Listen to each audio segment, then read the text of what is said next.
हाँ हेलो। वो चैट भी फ्रीज हो रही है वो।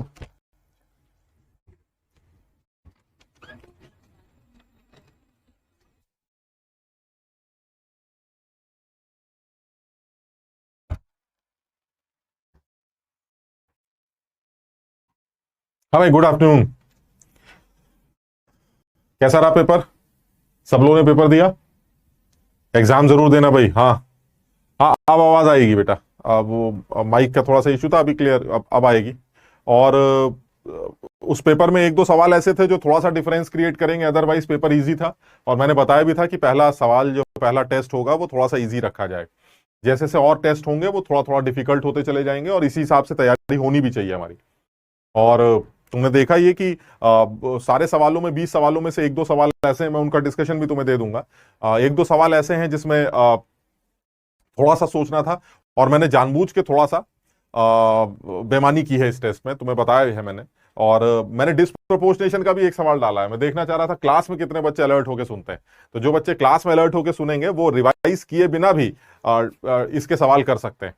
तो एक डिस्प्रोपोर्शनेशन का सवाल S3PO2 का डिस्प्रोपोर्शनेशन हो रहा था PS3 और S3PO3 में, उसका भी एक सवाल डाला गया था। और एन फैक्टर कैलकुलेशन के हल्के फुल्के एक सवाल, अमोनियम डाइक्रोमेट की हीटिंग, मुझे यही एक दो सवाल ऐसे लगे जिसमें थोड़ा सा गलती होने की चांस है। और अदरवाइज जो बच्चा पढ़ रहा था उसको ये पेपर इजी लगेगा, मुझे लगता भी है। अमीर बता रहा है 240 में 230। Good, very good. Full marks in chemistry, शाबाश।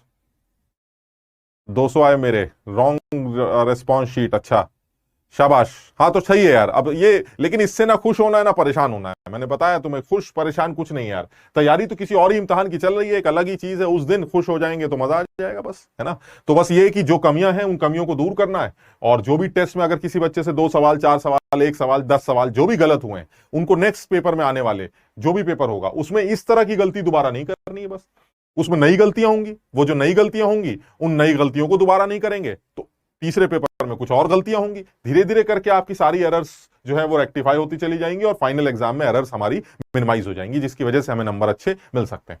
ठीक है ना। तो अब हम और आगे बढ़ते हैं। तो लास्ट क्लास में लास्ट तक हम लोगों ने एन फैक्टर कैलकुलेशंस के बारे में बात की थी। ऑलमोस्ट सारे तरह के एन फैक्टर क्लास और डीपीपी मिला के हमने कर लिए थे। हमने एक आध बड़े अच्छे अच्छे सवाल डीपीपी में भी डाले थे, तुम जरूर देखना लास्ट डीपीपी को, और उसमें देखना कि उसमें एन फैक्टर कैलकुलेशंस के बारे में कुछ और भी डिस्कशन किया गया। अब मान लेते हैं कि मुझे एन फैक्टर कैलकुलेशन समझ में आ गई, मुझे पूरा एन फैक्टर निकालना आता है, तो अब मैं क्या करूं? क्या पर्पस क्या था हमारा? पर्पस ये था कि भाई अगर आपके पास सवाल शुरू करने के लिए वो सवालों को मोल से ही स्टार्ट करे, तो आप क्वांटिटेटिव एनालिसिस रिएक्शन की कैसे करेंगे without knowing the balance chemical equation? तो उसके लिए मैंने क्या बताया कि आपको सवाल अगर मोल से ही स्टार्ट करना है तो करिए, आप करेंगे मोल से स्टार्ट, ठीक। मैं उन मोल्स को इक्विवेलेंट्स में कन्वर्ट कर लूंगा, और जैसे मुझे इक्विवेलेंट्स मिलेंगे तो मैं लॉ ऑफ इक्विवेलेंस यूज करूंगा। इक्विवेलेंट कॉन्सेप्ट जिसको कहते हैं, जैसे आपने मोल कॉन्सेप्ट सीखा था वैसे इक्विवेलेंट कॉन्सेप्ट सीख लेते हैं, और उसके बाद अप्लाई करके मस्त अपना काम चलता जाएगा, चैप्टर खत्म। इतना ही दिमाग लगाना था। यानी एक बार एन फैक्टर कैलकुलेशन आनी चाहिए, और एक बार मोल कॉन्सेप्ट की जगह इक्विवेलेंट कॉन्सेप्ट कैसे अप्लाई करेंगे, क्योंकि मोल कॉन्सेप्ट के लिए तो आपको बैलेंस केमिकल इक्वेशन चाहिए, वो हमारे पास है नहीं। तो फिर मैं बिना बैलेंस केमिकल इक्वेशन के भी ये एनालिसिस कैसे करूं कि मेरे कितने मोल बने, मेरे कितने मोल आपके साथ रिएक्ट कर रहे हैं, वगैरह वगैरह। इसके लिए मुझे इक्विवेलेंट कॉन्सेप्ट का थोड़ा सा आइडिया होना चाहिए। तो अब मैं इक्विवेलेंट कॉन्सेप्ट के बारे में बात करता हूं, और इक्विवेलेंट कॉन्सेप्ट के बारे में क्या बात करनी है, जरा इसके बारे में बात कर लेते हैं। इक्विवेलेंट कॉन्सेप्ट के बारे में, जो लॉ ऑफ इक्विवेलेंस है, जिसको आप मोल कॉन्सेप्ट कह रहे थे पहले, अब हमारा वो इक्विवेलेंट कॉन्सेप्ट है। अब मैं लॉ ऑफ इक्विवेलेंस के बारे में बात कर रहा हूं। देखो, अंग्रेजी तो मैं यहां लिख ही रहा हूं, अंग्रेजी यहां लिख के दे दी जाएगी, लेकिन उससे ज्यादा इंपॉर्टेंट होगा, जो हमारे काम की बात है, वो ये है। जो इन्होंने लिखा है पहले वो पढ़ के बता देता हूं, फिर मैं अपनी लैंग्वेज में सीधी सीधी बात करता हूं, ज्यादा दिमाग नहीं लगाना। ये कह रहे हैं कि जब भी लोग आपस में भिड़ते हैं, मतलब पहले जो किताबी लैंग्वेज है पहले उसके बारे में बात कर रहे हैं। ये बेटा, ये दूसरा चैप्टर है हमारा, और दूसरा चैप्टर भी अब एंड होने जा रहा है, इसलिए इसको बहुत ध्यान से देखते हैं। ये आखिरी सांसें ले रहा है ये चैप्टर, तो ये कहीं ऐसा ना हो कि काम की बात हमारी छूट जाए। ये बड़ी इंपॉर्टेंट बात है। इतना सब कुछ करने के बाद सिर्फ एक ही कैटेगरी के सवाल सॉल्व कर पाओगे तुम, कौन से? कि सर अगर इक्विवेलेंट वेट निकालने के लिए कहा जाए किसी रिएक्शन में किसी सब्सटेंस का, या फिर उसके इक्विवेलेंट्स निकालने के लिए कहा जाए, तो मैं एन फैक्टर को यूज करके निकाल सकता हूं। लेकिन उसका पर्पस क्या है सर?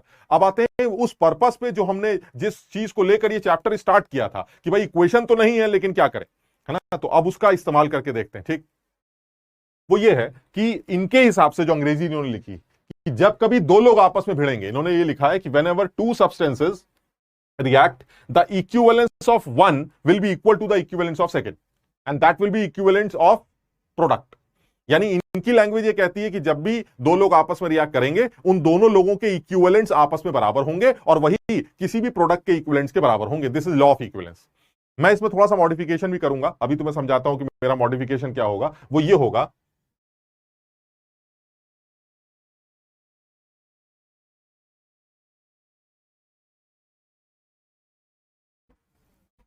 हाँ ठीक है. तो अब वो जो हमें डिस्कस करना है वो ये डिस्कस करना है कि इनके अकॉर्डिंगली जो इन्होंने लिखा है वो ये लिखा है कि जब भी दो रिएक्टेंट आपस में रिएक्ट करेंगे, ए प्लस बी, और वो मान लीजिए प्रोडक्ट बना रहे हैं सी, तो इस अंग्रेजी के accordingly equivalence of A they must be equal to the equivalence of B, and this is also equal to equivalence of C. ये इनके हिसाब से है जो अंग्रेजी लिखी गई. मैं इसमें थोड़ा सा मॉडिफिकेशन कर रहा हूं क्योंकि मुझे लगता है जेई वाले ने पहले भी इसके मॉडिफिकेशन को लेकर एक आध बातें की. अब मैं इसके अंदर मॉडिफाई क्या कर रहा हूं.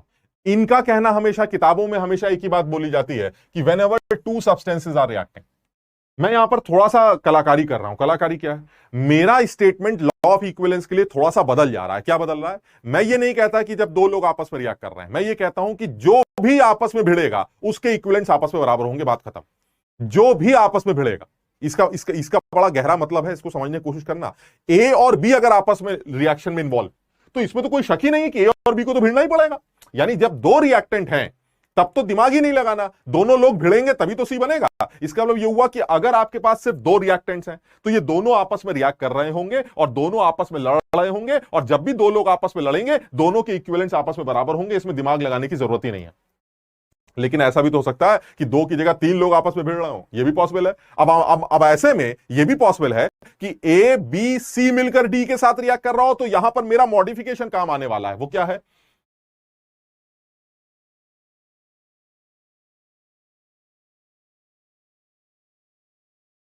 मेरा मॉडिफिकेशन क्या है, मेरा मॉडिफिकेशन यह है कि अगर ए बी सी आपस में रिएक्ट करके सपोज डी बना रहा है, अब मेरा मॉडिफिकेशन काम में आएगा. इनके हिसाब से दो सब्सटेंसेस की बात थी. बच्चा यहां कंफ्यूज हो सकता है, सर यहां तो तीन लोग रिएक्ट कर रहे हैं, अब कैसे आप लॉ ऑफ इक्विवेलेंस अप्लाई करेंगे. तो मेरा मॉडिफिकेशन ये कहता है कि यह भी तो पॉसिबल है कि ए एक एसिड हो, बी भी एक एसिड हो और सी एक बेस हो. यह पॉसिबल है. और ऐसे में जिस बच्चे ने यह याद कर रखा है कि रिएक्टेंट्स के इक्विवेलेंट्स आपस में बराबर होते हैं, वो बेवकूफ आदमी क्या करके आएगा, इक्विवेलेंट्स ऑफ ए बराबर इक्विवेलेंट्स ऑफ बी बराबर इक्विवेलेंट्स ऑफ सी लिख के चला आएगा. जबकि ऐसा नहीं, क्योंकि मेरा स्टेटमेंट कुछ और. मेरा स्टेटमेंट है जो भिड़ेगा उसके बराबर होंगे, जो नहीं भिड़ेंगे उनके आपस में बराबर नहीं कर सकते आप. यानी लॉ ऑफ इक्विवेलेंस को अगर मैं तमीज से सीख रहा हूं, अपनी लैंग्वेज में बात करूं, तो एक सीधी सी लाइन ये बोली जाती है कि रिएक्टेंट्स वो जो आपस में भिड़ते हैं उनके इक्विवेलेंट्स आपस में बराबर होते हैं. जो आपस में नहीं भिड़ते उनके इक्विवेलेंट्स को इक्वेट नहीं किया जाता. यानी अगर मान लीजिए तीन रिएक्टेंट्स, देखो दो हैं तब तो इशू ही नहीं है, दो है तो भिड़ेंगे ही, तो इसका मतलब दोनों के आपस में इक्विवेलेंट्स को बराबर करना है. लेकिन अगर तीन है तो क्या होगा, तीन में यह भी तो पॉसिबल है. तुम्हें क्या लगता है कि ए और बी आपस में रिएक्ट कर रहे हैं? अरे एसिड एसिड थोड़ी ना आपस में रिएक्ट कर रहे होंगे यार. ये दोनों मिलके किसको निपटा रहे होंगे, ये दोनों मिलके सी को निपटा रहे होंगे. समझो, क्योंकि दोनों क्या है, एसिड. यानी ये एसिड है, ये भी एसिड है और ये बेस है. तो इसका मतलब ये हुआ, आप ये लिख के नहीं आएंगे लॉ ऑफ इक्विवेलेंस जो किताबों में लिखा गया है उसके अकॉर्डिंगली कि रिएक्टेंट्स के इक्विवेलेंट्स आपस में बराबर होते हैं. ना ना, आप क्या लिख के आएंगे, या अगर मान लीजिए किसी ने ऐसा लिख दिया कि इक्विवेलेंट्स ऑफ ए बराबर इक्विवेलेंट्स ऑफ बी बराबर इक्विवेलेंट्स ऑफ सी, बस आप समझ लीजिए उसने गलत लिख दिया. ए को बी के बराबर आपने कैसे कर दिया, ए और बी तो आपस में रिएक्ट ही नहीं कर रहे हैं. और हमारा स्टेटमेंट क्या था, जो रिएक्ट करते हैं उनके बराबर होते हैं, जो रिएक्ट नहीं करते उनके बराबर नहीं होते. अब कौन किससे रिएक्ट कर रहा है? अरे यार, बर्तन में अगर दो एसिड है और तीसरा आदमी बेस है, तो इसमें सोचना क्या है, दोनों एसिड मिलेंगे, बेस को निपटा देंगे. इसका मतलब ये हुआ दोनों एसिड्स के इक्विवेलेंट्स का सम वो बेस के बराबर होगा. यानी इस केस में क्या लिखना चाहिए, equivalents of A plus equivalents of B it is equal to equivalents of C. इसको समझने की कोशिश करो एंड दिस इज करेक्ट. मैंने यहां पर आईआईटी का एक बहुत बढ़िया सवाल सॉल्व कर दिया है. तुम पता नहीं पहचान पा रहे हो कि नहीं, हम बताएंगे इस बारे में. ये हमारा आईआईटी के लिए ही एक सवाल सॉल्व हो रहा है और आईआईटी में इस मॉडिफिकेशन पर सवाल वो 2-3 बार बना चुका. सवाल क्या होगा वो अभी हम लिख के देखेंगे, लेकिन अभी इस बात को समझने की कोशिश करो कि जब सिर्फ दो रिएक्टेंट्स होते हैं तो उनके आपस में इक्विवेलेंस बराबर कर दिए जाते हैं, क्योंकि वो दो तो भिड़ेंगे ही भिड़ेंगे आपस में, ठीक। लेकिन जब दो से ज्यादा रिएक्टेंट होते हैं तो यह भी देखना पड़ता है कि कौन किससे भिड़ रहा है, क्योंकि जो जिससे भिड़ रहा है उसी के इक्विवेलेंस इक्वेट किए जाएंगे। आप सबके आपस में इक्वेट नहीं कर सकते। कभी ऐसा भी हो सकता है कि रिएक्शन में दो एसिड्स हैं और दो बेस हैं। अब दो एसिड है और दो बेस हैं और आप ये कह रहे हैं ए बराबर बी बराबर सी बराबर डी। गलत हो गया यार। ए बी के बराबर कैसे हो सकता है जब ए और बी एसिड है? तब आप क्या स्टेटमेंट देंगे कि equivalence of A plus equivalence of B is equal to equivalence of C plus equivalence of D, क्योंकि जो रिएक्ट कर रहे हैं वो कौन है? एसिड्स का मिक्सचर बेस के मिक्सचर से रिएक्ट कर रहा है, इसलिए एसिड्स के इक्विवेलेंस का सम वो बेस के इक्विवेलेंस के सम के बराबर होगा। और तब आप क्वांटिटेटिव एनालिसिस में कूदेंगे। आप पहले ही गलत नहीं लिख देंगे कि ए और बी बराबर। ये तो एसिड बेस की कहानी है। मैं ये कह रहा हूं कि जो हमारे पास लॉ ऑफ इक्विवेलेंस है वो क्या कहता है? लॉ ऑफ इक्विवेलेंस कहता है सर ऐसा है, इक्विवेलेंस आपस में बराबर कर दो, बात खत्म। जो रिएक्ट कर रहा है इक्विवेलेंस बराबर। ऐसे उनके हिसाब से वो बच्चों को क्लैरिटी नहीं दे रहे हैं। क्यों नहीं दे रहे हैं? क्योंकि वो स्टेटमेंट क्या देते हैं कि when we have two substances. अब अगर उन्होंने टू सब्सटेंसेस ले लिया तब तो ठीक है, फिर तो उनका स्टेटमेंट सही है कि जब दो रिएक्टेंट्स होंगे तो दोनों के इक्विवेलेंस आपस में इक्वेट कर दीजिए। सही है, बिल्कुल सही बात है। लेकिन मैं तो ये कह रहा हूं कि आईआईटी वाला इतना चालाक आदमी है, वो कहता है कि अगर तीन होते तो, चार होते तो, पांच होते तो, तब आप क्या करते? तो इनके हिसाब से बच्चा क्या अंदाजा लगाता है कि जितने होते बराबर कर दो, जबकि एक्चुअली जितने होते हैं वो बराबर हो, ये जरूरी नहीं। आपको यह भी देखना पड़ेगा कि कौन किससे रिएक्ट कर रहा है। इसलिए इस लॉ को इनकी अंग्रेजी की जगह मेरी लैंग्वेज में याद कर लेते हैं, और मेरी लैंग्वेज ये कहती है जो भिड़ते हैं उनके इक्विवेलेंस बराबर होते हैं, जो आपस में नहीं भिड़ते उनके इक्विवेलेंस को आपस में इक्वेट नहीं किया जाता। एक बड़ा सिंपल एग्जांपल मैंने लिया, अगर एक एसिड है और एक बेस है तो दोनों के इक्विवेलेंस बराबर किए जा सकते हैं।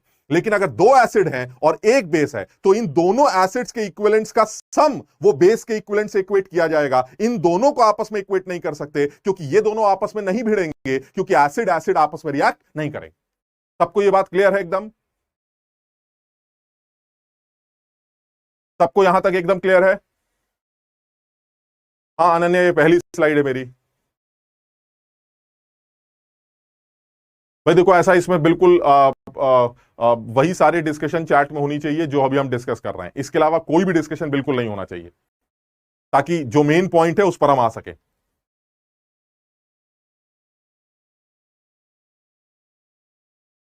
हाँ, ये पहली स्लाइड है सुकृति।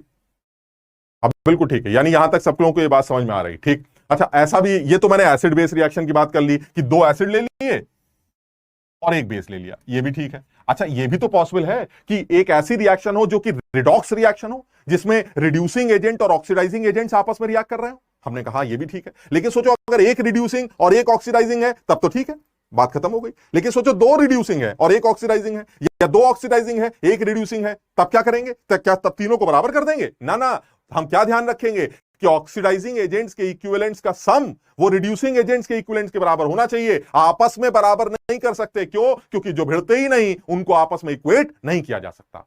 यानी मेरे कहने का मतलब है कि अगर मैं यहीं पर एक और चीज तुम्हें समझाऊं, और यहां पर भी मैंने आईआईटी का एक और सवाल सॉल्व किया है, तुम समझना इस बात को कि अगर मान लीजिए मेरे पास ए बी सी ये तीनों मिलकर मान लीजिए प्रोडक्ट बना रहा है, ठीक। तो ऐसे में अगर ए मेरा एक ऑक्सीडाइजिंग एजेंट है, बी भी मेरा एक ऑक्सीडाइजिंग एजेंट है, और सी मेरा एक रिड्यूसिंग एजेंट, तो जो बच्चे नहीं समझते वो तो ये याद करके जाते हैं सबको बराबर करना, ए बराबर बी बराबर सी बराबर डी बराबर ई, सब करके खत्म कर दो। ऐसा बिल्कुल नहीं है। ए को बी के बराबर कैसे कर सकते हो? ऑक्सीडाइजिंग एजेंट्स आपस में थोड़ा ना रिएक्ट करेंगे। ऑक्सीडाइजिंग एजेंट्स मिलकर किसको निपटाएंगे? वो बी सी को निपटाएंगे। इसका मतलब हुआ इस केस में इक्विवेलेंट्स, कैसे स्टेटमेंट लिखना चाहिए? Equivalents of A plus equivalents of B बराबर equivalents of C, and that is also equal to the equivalents of D. ये लॉ सही। यानी मेरे कहने का मतलब है किताब ये कहती है बीच वाली बात, ये वाली गलत नहीं कहती, क्योंकि वो टू का नाम लेती, ठीक।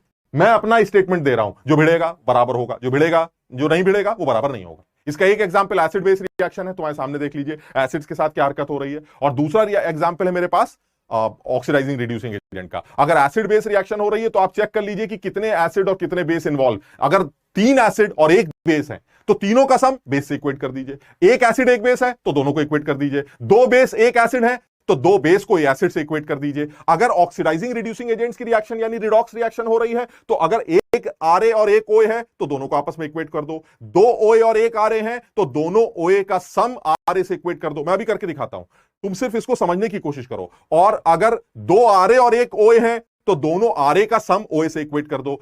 10 आरए और 10 ओए हैं तो 10 आरए का सम 10 ओए के सम से इक्वेट करिए, क्योंकि जो भिड़ रहा है वो बराबर है, जो नहीं भिड़ रहा है वो आपस में बराबर नहीं हो सकते। And this is law of equivalence.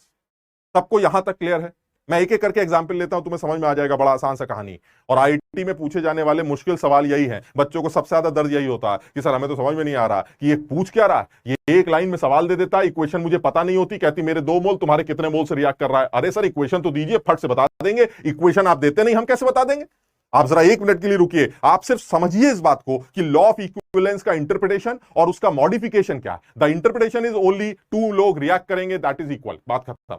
The modification is दो वो नहीं, जो भिड़ेंगे वो बराबर होंगे, जो नहीं भिड़ेंगे वो बराबर नहीं होंगे, बात खत्म। This is my modification of law of equivalence. In case of acid base reaction आप इसको यूज कर सकते हैं, इन केस ऑफ रिडॉक्स रिएक्शन आप इसका इस्तेमाल कर सकते हैं। आईआईटी इन सब के बारे में सवाल कई बार पूछ चुका है और हर साल लॉ ऑफ इक्विवेलेंस पर एक सवाल वो जरूर डाल देता है। जिस बच्चे को दिक्कत होती है वो नहीं कर पाता। मैं बताता हूं तुम्हें एक सवाल, सब लोगों को समझ में आ रहा है? बहुत बढ़िया, आगे बढ़ते हैं। अब जरा इसी को थोड़ा सा समझने की कोशिश करते हैं, इस बात को समझें कैसे, क्या समझेंगे भाई? वो कह रहा देखिए ऐसा सर, आपने, मुझे याद है जब ये टॉपिक स्टार्ट हुआ था तो आपने इस टॉपिक को क्यों पढ़ें इसके लिए एक एग्जाम्पल लिया था। पता नहीं तुम बच्चों को ये बात याद है कि नहीं, मैं वो एग्जाम्पल दोबारा ले रहा हूं, तुम्हें याद आ जाएगी ये वाली बात।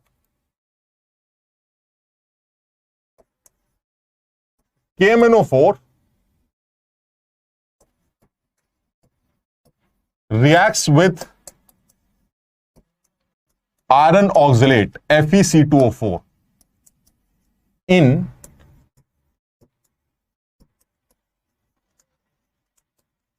acidic medium if 2 moles of KMnO4 were consumed, then find out the moles of FeC2O4 consumed। ये सवाल था। तुम लोगों को याद आएगा जब हमने चैप्टर स्टार्ट किया था मोल कॉन्सेप्ट 2, तो इसी बात से स्टार्ट किया था कि आप करके दिखाओ। इक्वेशन मैं नहीं देता, तुम कहोगे सर आप देते नहीं, मुझे आती नहीं, अब क्या करें? क्या मोल कॉन्सेप्ट अप्लाई कर सकते हैं? नहीं कर सकते। मैंने उस टाइम पर भी तुम्हें इसका आंसर निकाल के दिखाया था जब मैंने बैलेंस की थी इक्वेशन। अब मैं इसको बैलेंस भी करके दिखाता हूं तुम्हें। मान लीजिए मैंने इक्वेशन बैलेंस करके तुम्हें दे दी, FeC2O4 प्लस KMnO4, ये रिएक्शन हो रही है एसिडिक मीडियम। यही सवाल है, आगे तो कुछ आता नहीं, जितना उसने बोला वो मैंने लिख दिया। ठीक, मान लो कि मैं तुम्हें बैलेंसिंग दे दूं, यहां 5 है, ऐसे बोल रहा हूं मैं, अभी कुछ दिया नहीं गया है, मैं बोल रहा हूं सपोज यहां 5 है और यहां सपोज मान लेते हैं 3। अगर ऐसा है, ठीक, अब बताओ, अब कर लेंगे ये सवाल? अब बताओ, ये समझ में आ रहा है तुम्हें कैसे करेंगे? सर आपने KMnO4 के कितने मोल ले रखे हैं सर, जरा बताइए। KMnO4 के मैंने ले रखे हैं 2 मोल्स। अब बताइए कितने आयरन ऑक्सलेट कंज्यूम होंगे, यही तो आपको पूछना जा रहा है। अरे सर इसमें क्या करना, बैलेंस इक्वेशन आपने दे रखी है, हमारा काम चल गया। 3 मोल KMnO4 5 मोल आयरन ऑक्सलेट को ऑक्सीडाइज करेंगे, तो फिर 1 मोल KMnO4 5/3 को ऑक्सीडाइज करेंगे। और अगर आपने KMnO4 के 2 मोल ले रखे हैं तो 5/3 इंटू 2 10/3 आयरन ऑक्सलेट ऑक्सीडाइज होगा। आ गया आंसर। अरे भाई आंसर कैसे आया? क्योंकि तुम्हें 3 और 5 पता था, सवाल में तो कुछ भी नहीं दे रखा है। 3 और 5 तो मैंने लिखे हैं, बैलेंसिंग तो मैंने दी है तुम्हें। अगर मैं तुम्हें ये बैलेंसिंग भी ना दूं तब कैसे करोगे? क्योंकि अगर बैलेंसिंग दे रखी है तब तो आंसर आसा मोल कॉन्सेप्ट है, फिर तो कुछ करना ही नहीं है। कैसे बोलोगे फिर? 3 मोल्स KMnO4 कितने के साथ रिएक्ट कर रहे हैं? 5 मोल आयरन ऑक्सलेट। तो फिर अगर 2 मोल KMnO4 के हुए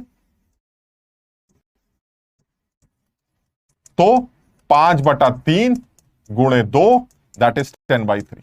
ये आंसर आ गया, ये आपका आंसर है, कुछ करना ही नहीं। तुम कहोगे सर ये आप बड़े मजे ले रहे हैं हमारे साथ। ये कैसे आंसर आ गया सर? ये आंसर तो तब आएगा ना जब यहां 3 और 5 पता होगा, और जब ये 3 और 5 ही नहीं पता होगा तब आप क्या करेंगे? तब तो फंस गए। अब आप कैसे लिखेंगे 5 मोल 3 मोल 3 मोल 5 मोल? अब तो गए काम से आप। मैं यही तुम्हें बताना चाह रहा था उस दिन भी, और आज इस बात को पूरी करूंगा कि मुझे ये 3 5 नहीं पता होगा, लेकिन मेरा आंसर 10/3 आएगा। लेकिन वो सिर्फ वो बच्चा समझ पाएगा जिसको अब तक की पुरानी बातें जिसने रिवाइज कर रखी, जिसने याद नहीं कर रखी है, जिसने रिवाइज नहीं कर रखी है, जिसके समझ में नहीं आया था, उसको तकलीफ होगी। सब लोग ये बात समझ पा रहे हैं? शाबाश।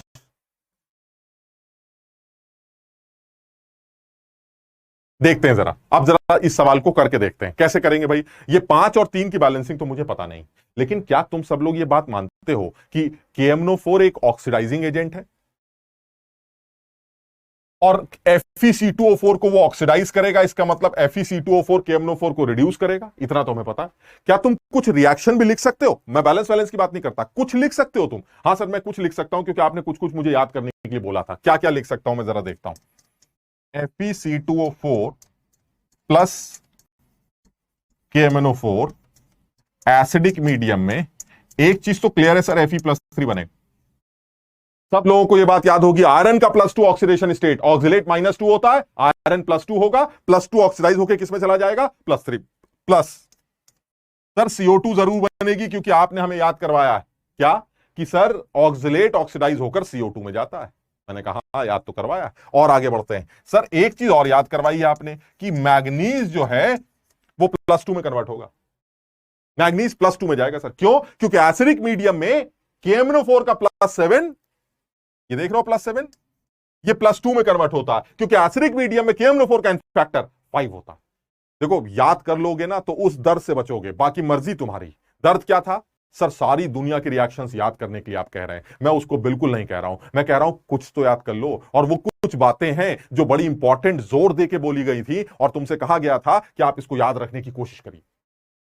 समझ पा रहे हो इस बात को? यानी मुझे जो समझ में आ रहा है वो इतना समझ में आ रहा है कि आयरन ऑक्सिलेट ऑक्सीडाइज होगा +3 CO2 में, और KMnO4 रिड्यूस होगा +2, इतना मुझे समझ में आ रहा है। अच्छा, अब ये दोनों लोग तो आपस में भिड़ रहे हैं, क्योंकि एक आदमी OA है और एक आदमी RA है। अब अगर ये दोनों आपस में भिड़ेंगे तो दोनों के इक्विवेलेंट्स आपस में बराबर होने चाहिए, that is law of equivalence. अब इसको जरा बराबर करके देखते हैं, सोचते हैं जरा। KMnO4 के मोल्स दे रखे हैं मुझे सवाल में 2, मुझे पूछे गए हैं कि आयरन ऑक्सिलेट के कितने मोल कंज्यूम होंगे। क्या तुम ये जानते हो कि अगर KMnO4 के मोल्स दे रखे हैं और आपको KMnO4 का n फैक्टर पता हो तो आप उसके इक्विवेलेंट्स निकाल सकते हैं मोल्स इनटू n फैक्टर से? इसका मतलब यह हुआ कि अगर इसके मोल्स मुझे 2 दे रखे तो मैं सबसे पहले इसके इक्विवेलेंट्स निकाल के लाऊंगा n फैक्टर से मल्टीप्लाई करके, और सब मैं दोबारा बिल्कुल नहीं बताऊंगा कि KMnO4 का n फैक्टर 5 हो। और अगर KMnO4 का n फैक्टर 5 है तो इसके जो इक्विवेलेंट्स आएंगे वो 10 इक्विवेलेंट्स आएंगे। अब आते हैं लॉ पे। लॉ क्या कहता है? मेरे 10 तुम्हारे 10, यानी आयरन ऑक्सिलेट के भी कितने आएंगे सर? 10 आएंगे, यानी आयरन ऑक्सिलेट के भी 10 इक्विवेलेंट्स हो गए। सर अब क्या करें? क्या मुझे आयरन ऑक्सिलेट के इक्विवेलेंट्स निकालने हैं? नहीं नहीं सर, मुझे तो इसके मोल्स निकालने हैं। तो फिर इक्विवेलेंट्स के बाद मोल्स निकालने के लिए n फैक्टर से डिवाइड करना पड़ेगा, यानी आपको अगर मोल्स तक जाना है तो आपको आयरन ऑक्सिलेट के n फैक्टर से डिवाइड करना पड़ेगा। और दुनिया जानती है, जो बच्चा पढ़ता है घर में, जिसको बताया गया है कि रात दिन मेहनत करनी है, उसने आयरन ऑक्सिलेट का n फैक्टर याद कर रखा है कि सर आयरन ऑक्सिलेट जब ऑक्सीडाइज होता है तो उसका n फैक्टर 3 निकल के आता है। मैं पहले भी बता चुका हूं, मैं एक बार दोबारा और शायद ये आखिरी बार बता रहा हूं कि आयरन ऑक्सिलेट ऑक्सीडाइज होकर +3 और CO2 में कन्वर्ट होता है। आयरन यहां +2 है, कार्बन यहां +3 है, यहां कार्बन +4 है। अगर मैं चेंज की बात करूं तो जो चेंज समझ में आ रहा है वो ये कि +2 से +3 एक का चेंज, एक की वजह से एक ही आयरन है, और +3 से +4 का चेंज एक का, 2 की वजह से 2 का, नेट चेंज 3 का। सो n factor of iron oxalate is 3, यानी आयरन ऑक्सिलेट जब ऑक्सीडाइज होगा तो उसका n फैक्टर 3 होगा। मोल्स 2 इसके दिए गए थे, इसका n फैक्टर पता था तो मल्टीप्लाई करके इसके इक्विवेलेंट्स निकाले। यही इक्विवेलेंट्स आयरन ऑक्सिलेट के भी होंगे, और आयरन ऑक्सिलेट का n फैक्टर अगर 3 है तो यानी डिवाइड किससे करोगे? 3 से। यानी अगर मैं इसको n फैक्टर से डिवाइड कर दूं, आंसर कितना आ रहा है भाई? वही 10/3 आ रहा है जो बैलेंस इक्वेशन के बाद आना था। Without using balance equation you get the answer, and this is IIT में पूछा गया एक सवाल, समझो बात।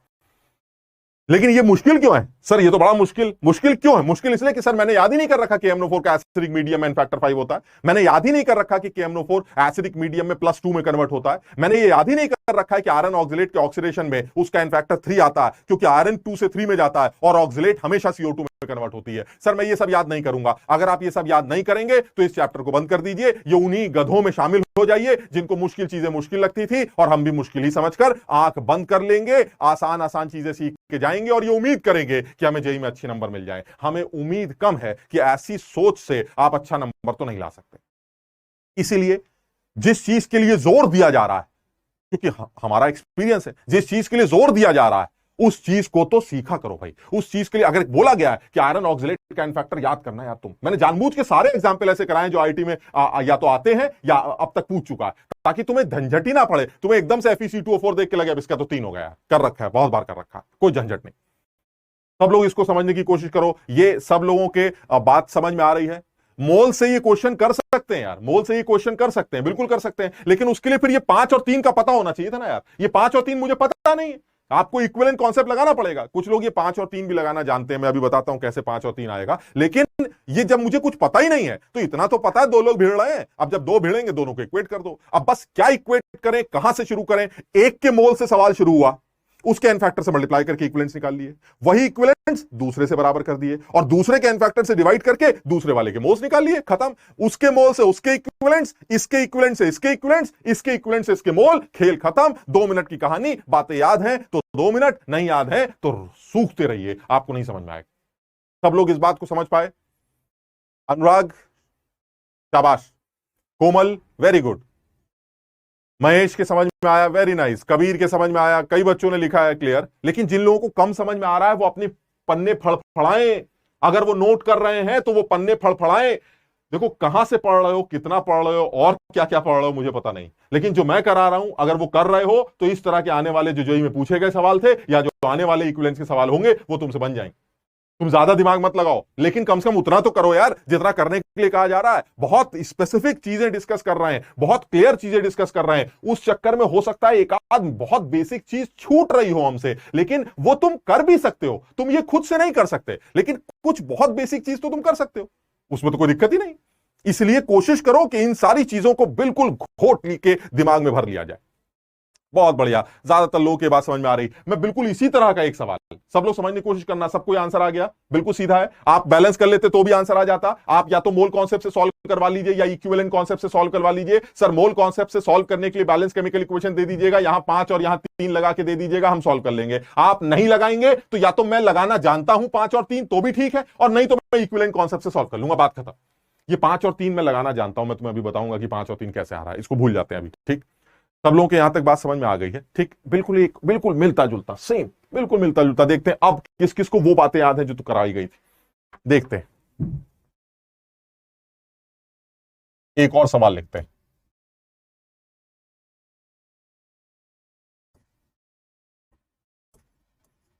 सेम सवाल,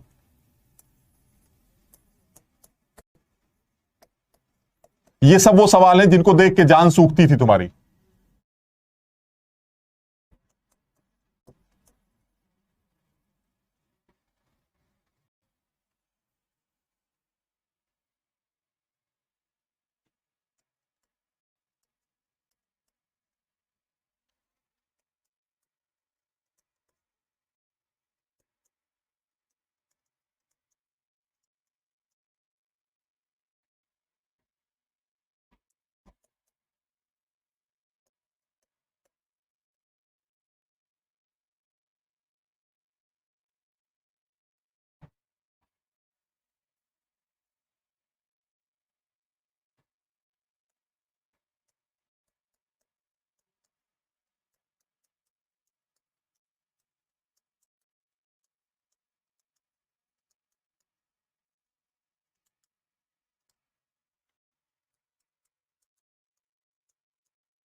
ये देखिए आप, बिल्कुल सिमिलर सवाल, बिल्कुल सिमिलर, कुछ नहीं किया।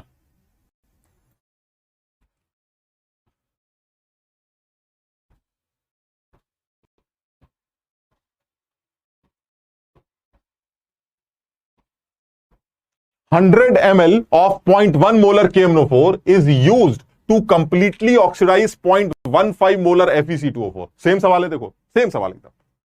कहना क्या चाह रहा है कहना यह चाह रहा है कि सर KMnO4 को लेके आया गया है और FeC2O4 के साथ रिएक्शन कराई जा रही है, एसिडिक मीडियम की कहानी चल रही। सवाल क्या है कि KMnO4 का आपको वॉल्यूम दे रखा है और उसकी मोलैरिटी दे रखी है। अरे यार, वॉल्यूम और मोलैरिटी भी तो मोल्स देने का एक तरीका है। इससे पहले वाले सवाल में मैंने तुम्हें KMnO4 के 2 मोल दे दिए थे, इस बार मोल देने का तरीका बदल दिया। बस यही IIT खेलता रहता है, हम परेशान रहते हैं। बस इसको समझने की कोशिश करो। क्या हमें सवाल में KMnO4 के मोल्स दे रखे हैं? हाँ सर दे रखे हैं। मोलैरिटी को वॉल्यूम से मल्टीप्लाई करके मोल्स आ जाते हैं। अच्छा, क्या मुझे आयरन ऑक्सलेट के मोल्स निकालने हैं? नहीं नहीं सर, हमें वॉल्यूम निकालना है। अरे भाई, तो अगर आयरन ऑक्सलेट के मोल मिल जाएंगे तो मोलैरिटी को यूज करके उसका वॉल्यूम निकाल लेना। सेम ही तो सवाल है। यानी इस बार भी बैलेंस इक्वेशन तो नहीं पता, लेकिन कम से कम इतना तो पता है कि दोनों लोगों के इक्विवेलेंट्स को आपस में इक्वेट किया जा सकता है। यानी KMnO4 के इक्विवेलेंट्स को आयरन ऑक्सलेट के इक्विवेलेंट से इक्वेट कर देंगे। जहां तक एन फैक्टर का सवाल है, इसका एन फैक्टर भी आपको पता है, मैं बार बार नहीं बताऊंगा, और इसका एन फैक्टर भी आपको पता है। क्या करें बताओ, कैसे करें? KMnO4 के सबसे पहले मोल्स लिखते हैं। कितने मोल्स आएंगे? 100 इंटू 0.1, ये मिली मोल्स हो गए। मोल्स की जगह मान लीजिए मिली मोल्स। जब इसके मिली मोल्स पता चल जाएंगे तो आपको इसके इक्विवेलेंट्स भी पता चल जाएंगे। कैसे? एन फैक्टर से मल्टीप्लाई कर देते हैं। मल्टीप्लाई कर दीजिए, 100 इंटू 0.1 इंटू 5, ये आ गए आपके मिली इक्विवेलेंट्स। किसके मिली इक्विवेलेंट्स आ गए भाई? ये सवाल में KMnO4 के मिली इक्विवेलेंट्स दे रखे हैं। लॉ क्या कहता है? जितने मिली इक्विवेलेंट्स मेरे होंगे उतने ही मिली इक्विवेलेंट्स आपके भी होंगे। इसका मतलब ये हुआ इसके मिली इक्विवेलेंट्स कितने होंगे? 100 इंटू 0.1 इंटू 5, ये इसके भी मिली इक्विवेलेंट्स हो गए बराबर। और सर अगर आपको मेरे मोल्स निकालने हैं या मिली मोल्स निकालना है तो आपको एन फैक्टर से डिवाइड करना पड़ेगा। यानी 100 इंटू 0.1 इंटू 5 डिवाइडेड बाई 3, ये मेरे मिली मोल्स। वही लॉ ऑफ इक्विवेलेंस। और जितने मेरे मिली मोल्स होंगे, इनके मेरे मिली मोल्स को आप मेरी मोलैरिटी इंटू वॉल्यूम से इक्वेट कर दीजिएगा। यानी मेरी मोलैरिटी आपने सवाल में 0.15 ले रखी है और वॉल्यूम को V ले लेते हैं। जो भी V निकल के आएगा वो मिलीलीटर में आपका आंसर होगा। बिल्कुल सीधा सीधा तरीका। यानी ये तो मैंने तुम्हें लैंग्वेज के तौर पे दिखाया। अगर मैं सीधे सीधे लिखता तो कैसे लिखता? Equivalents of KMnO4 is equal to equivalents of FeC2O4। दोनों को आपस में इक्वेट कर दीजिए, खेल खत्म हो जाएगा। आप इसको लैंग्वेज के तौर पे जरा ना लिखकर सीधे सीधे लिख के देखिए कैसे लिखेंगे आप। इक्विवेलेंट्स लिखते हैं, अलग से लिखते हैं। Equivalents of KMnO4 is equal to equivalents of FeC2O4। Equivalents of KMnO4 कितना आएंगे भाई? 100 इंटू 0.1 इंटू 5, एन फैक्टर 5 होगा ना, तो 100 इंटू 0.1 मोल्स बन गए, इंटू 5 इक्विवेलेंट्स बन गए। यानी यहां तक तो मोल्स आ गए और ये आपका एन फैक्टर आ गया। मोल्स इंटू एन फैक्टर क्या होता है, या मिली मोल्स बोल देते हैं, मिली moles into N factor,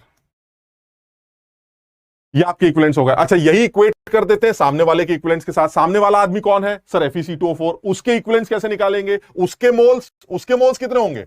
0.15 into V, volume V मान लेते हैं ना, तो 0.15 इंटू V मोल्स हो गए। और एन फैक्टर कितना है उसका? सर 3। इससे V की वैल्यू निकाल लीजिए, आंसर आ गया, खत्म।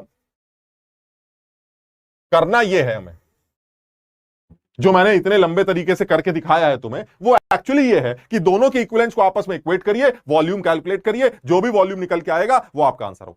ये देखो, डेटा के चक्कर में मत पड़ना। मैं तो ऐसे खड़े खड़े सवाल बना रहा हूं, सवाल अपने हिसाब से डेटा बना के देगा, तुम चक्कर में मत पड़ो। चाहे जो भी वॉल्यूम आए वही मेरा आंसर। यानी दो लोग आपस में रिएक्ट कर रहे हैं, दोनों लोगों के इक्विवेलेंट्स आपस में इक्वेट करने हैं, उनके इक्विवेलेंट्स के लिए उनके मोल्स चाहिए, मोल्स के लिए मोलारिटी और वॉल्यूम चाहिए। वो जिस फॉर्म में सवाल देगा उस फॉर्म में बढ़ेंगे। क्योंकि मैं एक चीज के लिए हमेशा क्लियर हूं सर, मोल्स देने के 36 तरीके होते हैं, आपको जिस तरीके से मोल्स देने दे दीजिएगा। मुझे एन फैक्टर निकालना आता है, मैं एन फैक्टर से मल्टीप्लाई करके इक्विवेलेंट्स निकालना जानता हूं, और लॉ ऑफ इक्विवेलेंस के अकॉर्डिंगली इक्विवेलेंट्स को इक्वेट करना भी जानता हूं। और जैसे ही मैं इक्विवेलेंट्स को आपस में इक्वेट करूंगा, मेरा खेल खत्म, मेरा आंसर तैयार हो जाए। सबको ये बात समझ में आई? सबको ये क्लियर है? देखो, मेहनत करनी पड़ेगी इस टॉपिक में। देखो, फिर वही वाली बात आ रही, ये टॉपिक मुश्किल टॉपिक है, ये वही वाला टॉपिक है। या तो छोड़ दो तो दूसरों की तरह बन जाओ, और नहीं तो सीख गए तो फिर बहुतों से आगे निकल जाओ। अब ये तुम्हारे ऊपर है, तुम्हें करना क्या।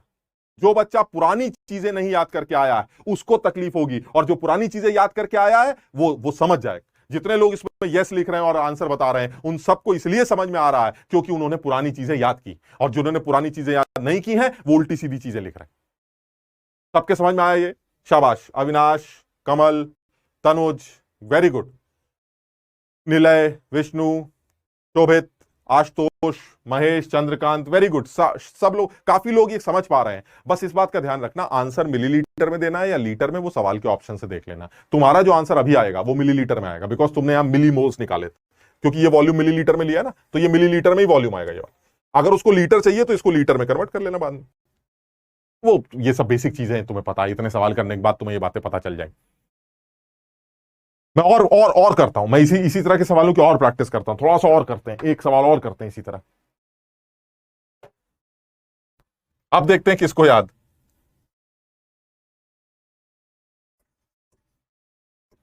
To 200 ml of 0.1 molar SnC2O4 is completely oxidized by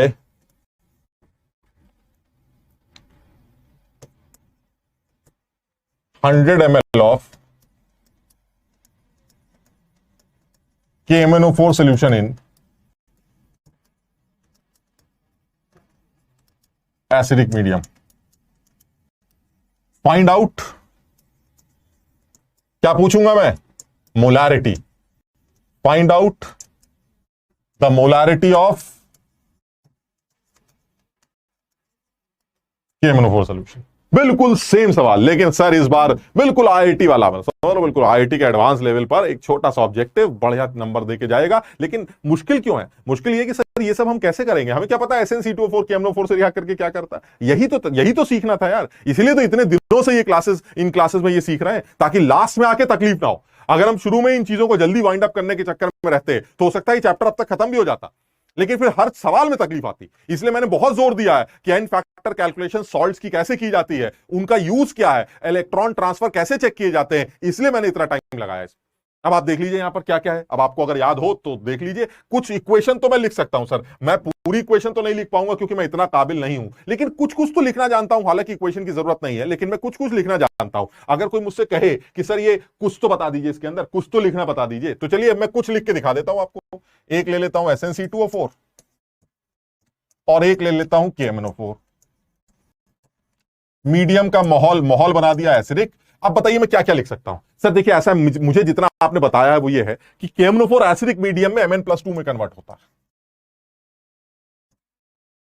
और सर मुझे एक और चीज आपने बताई है, ये बहुत कम बच्चों को याद होगी, मुझे पता है। सर ये जो टिन है मेरा, ये ऑक्सिलेट की वजह से +2 ऑक्सीडेशन स्टेट में, और स्टेनस की जो मैक्सिमम ऑक्सीडेशन स्टेट है वो स्टेनिक होती है, यानी ये पक्का टिन कन्वर्ट होने जा रहा है +4 में। अब पता नहीं तुम्हें याद है कि नहीं कि टिन +2 से +4 में जाता है, स्टेनस स्टेनिक, और ऑक्सिलेट तो CO2 देगा ही देगा। यानी ये ऑक्सिलेट आपको CO2 प्रोवाइड करेगा, टिन ऑक्सीडाइज होकर +4 में चला जाएगा, और इसका ये ऑक्सीडेशन KMnO4 करेगा, इसलिए साहब तो रिड्यूसिंग एजेंट बन जाएंगे और ये साहब ऑक्सीडाइजिंग एजेंट बन जाएंगे, क्योंकि ये टिन KMnO4 के मैग्नीज को रिड्यूस कर रहा है और खुद ऑक्सीडाइज हो रहा है।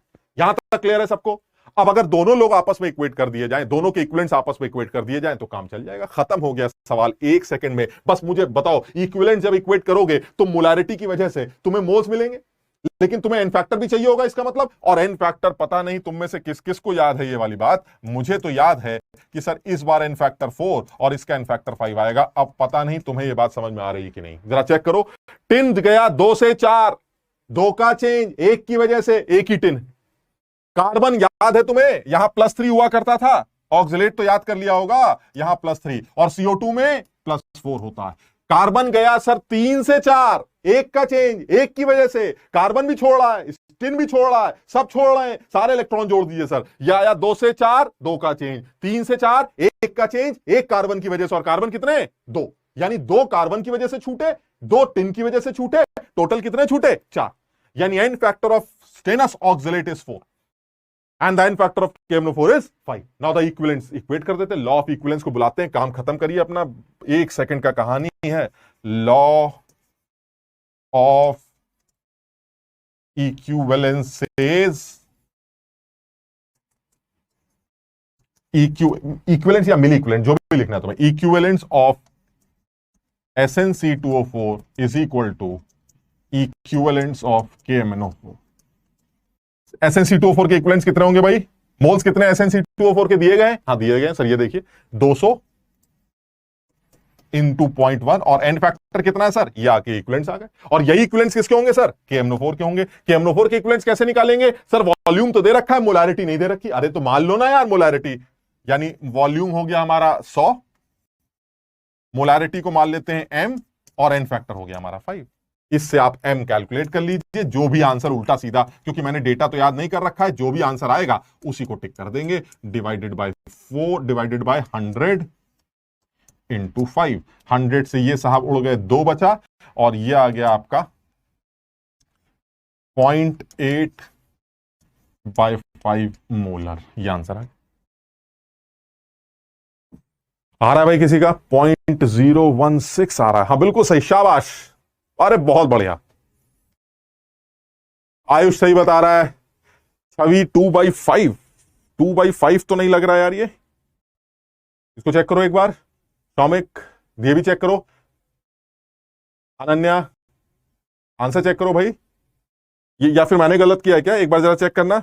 200 इंटू 0.1 इंटू 4, ये सही लिखा है मैंने, क्योंकि ये तो आपके मोल्स हो गए और ये आपका एन फैक्टर हो गया, ये आपके मोल्स हो गए और ये आपका एन फैक्टर हो गया। मुझे लग रहा है मैं तो सही कर रहा हूं ये। 100 इंटू 5, इसको सॉल्व करेंगे तो 200 into 0.1 up into 4 divided by 100 into 5, ये आपकी मोलैरिटी आ जाएगी। सब कुछ काटने के बाद यहां 2 बचेगा, 4 दूनी 8, 0.8/5 यानी 8/50, 4/25। हाँ 8/50, 4/25। शाबाश, 4/25, बिल्कुल सही, बिल्कुल सही। सब लोग कैलकुलेशन, यार मुझे ये नहीं समझ में आता, जब सब कुछ कर देते हो तो कैलकुलेशन गलत क्यों करते हो यार? ये जो बच्चे भी गलत कैलकुलेशन कर रहे हैं, किसी का 425 बता रहे हैं, जो भी आ रहा है 4/25 दैट इज 0.0, जो भी कुछ आ रहा है that will be the answer 0.016। तो इस चीज का ध्यान देना, बहुत आसान है। सबके समझ में आ रही है वाली बात? और ये लेवल के सवाल कर रहे हो तुम सब जानते हो इस बात को कि इस तरह के सवालों से ही घबराहट होती थी। सर समझ में नहीं आता, कुछ दिया नहीं गया, कह रहा हमारे इतने तुम्हारे कितने। अरे ऐसे कैसे बता दे? इक्वेशन तुम देते नहीं, एनालिसिस के पीछे पड़े हुए हो। अरे भाई समझो इस बात को, एनालिसिस के पीछे इसलिए पड़े हैं क्योंकि अब हम एनालिसिस कर सकते हैं, क्योंकि मैंने बहुत मेहनत की है एन फैक्टर कैलकुलेशंस और लॉ ऑफ इक्विवेलेंस को समझने के लिए। लेकिन अब तक भी सर आपने वही वाले सवाल कराए हैं जिसमें 2 लोग भिड़ रहे हैं। अभी आपने एक भी सवाल ऐसा नहीं कराया जिसमें 3 लोग भिड़ रहे हैं। सर वो जेई का एक अच्छा लेवल है, उसके बारे में भी तो बात करिए, जिसमें जेई बात कर चुका है जिसके बारे में, और बहुतों ने वो सवाल गलत किए हो। तो उस बारे में बात करते हैं। चलिए अब एक सवाल और कर लेते हैं, उसके बारे में बात करके देख लेते हैं। क्लियर है? पहले सब लोग ये बता दें, यहां तक क्लियर है सबको?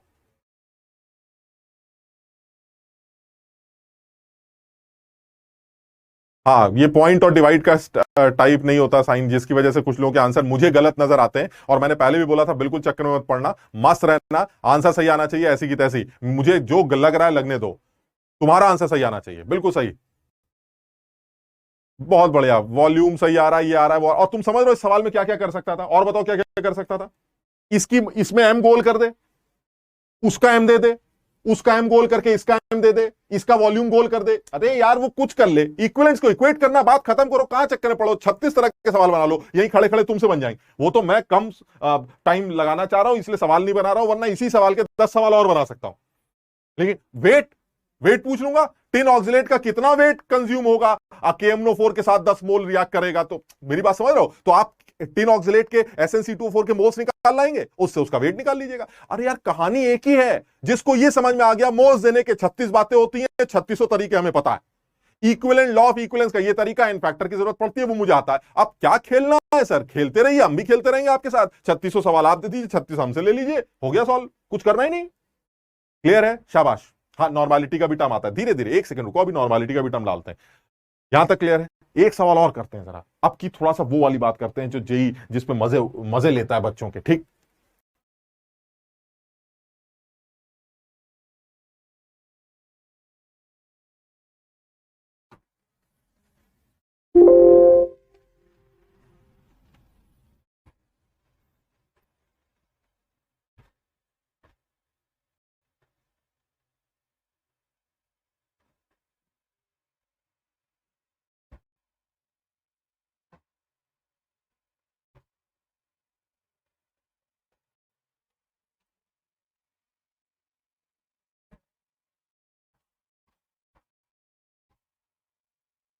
देखो मैं जो सवाल अब करने जा रहा हूं वो आईआईटी में पूछा गया एक पुराना सवाल है और सब्जेक्टिव सवाल आया था। वो मुझे उसका डेटा क्लियर नहीं है, मैं वो लिख के भी नहीं लाया, लेकिन मैं तुम्हें सवाल की महक देता हूं, सवाल में सवाल की एसेंस देता हूं कि सवाल में पूछा क्या गया। ठीक, हम उसको एक लेवल तक सॉल्व भी करेंगे, ठीक, लेकिन हम डिटेल में नहीं जाएंगे बिकॉज हमें डेटा क्लियर नहीं है, कहीं ऐसा ना हो आंसर सॉल्व करके माइनस में आ जाए।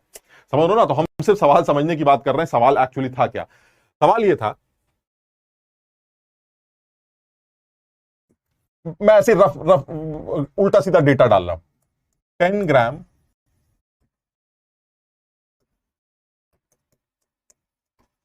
of a mixture of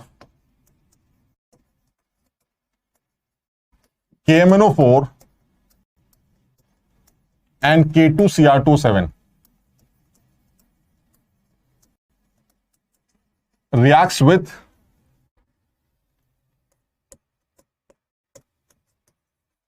Ki solution to get iodine. This iodine consumed, बस ऐसे यहां पर ऐसे उल्टा सीधा data 0.1 molar and 150 ml of Na2H2O3 solution. इसको हाइपो सोल्यूशन भी कहा जाता है।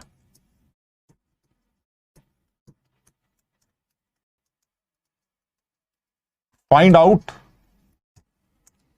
The percentage composition of the mixture, यानी इस मिक्सचर का जो 10 ग्राम का टोटल जो मिक्सचर है उसमें KMnO4 कितना है और K2Cr27 कितना है। इतना बिल्कुल घबराने की जरूरत नहीं है।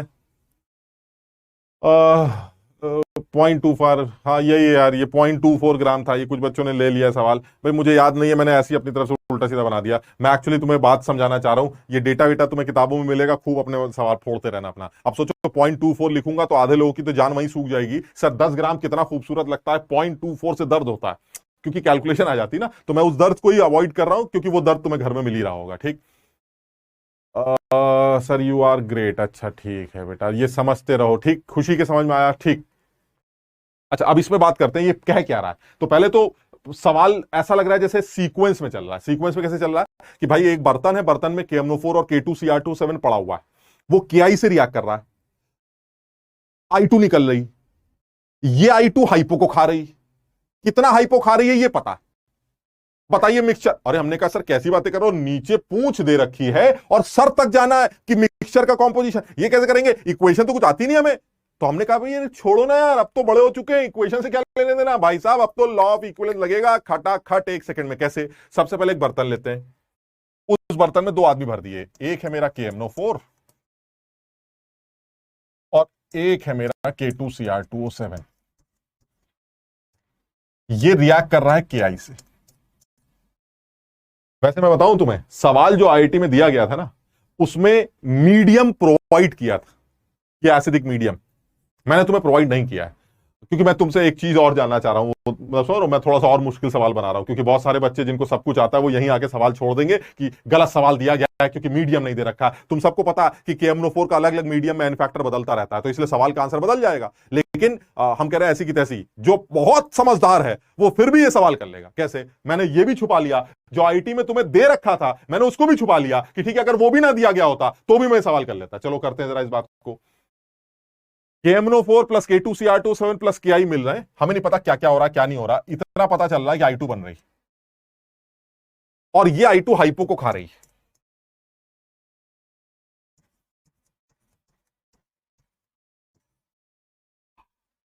अब देखो मेरा एक सजेशन है, फिर वही है कि तुम्हारा जैसा दिल करेगा तुम करोगे तो वही, लेकिन अगर मेरी बातें मानते चलोगे, तुम कहोगे सर आप बातें बहुत मनवाते हैं, लेकिन मैं तुम्हें बताऊं मेरी बातें मानते रहोगे तो बहुत फायदे में रहोगे। मेरा एक सजेशन, ये जो सेकंड इक्वेशन है ना, मैं इस सेकंड इक्वेशन को पूरी प्रॉपर तरीके से बैलेंस लिखने जा रहा हूं और मैं चाह रहा हूं कि तुम उस इक्वेशन को याद रखो। ठीक, मैं क्या बताना चाह रहा हूं कि ये आपस में मिलकर NaI प्लस Na2S4O6 बनाती है and the balance equation is this.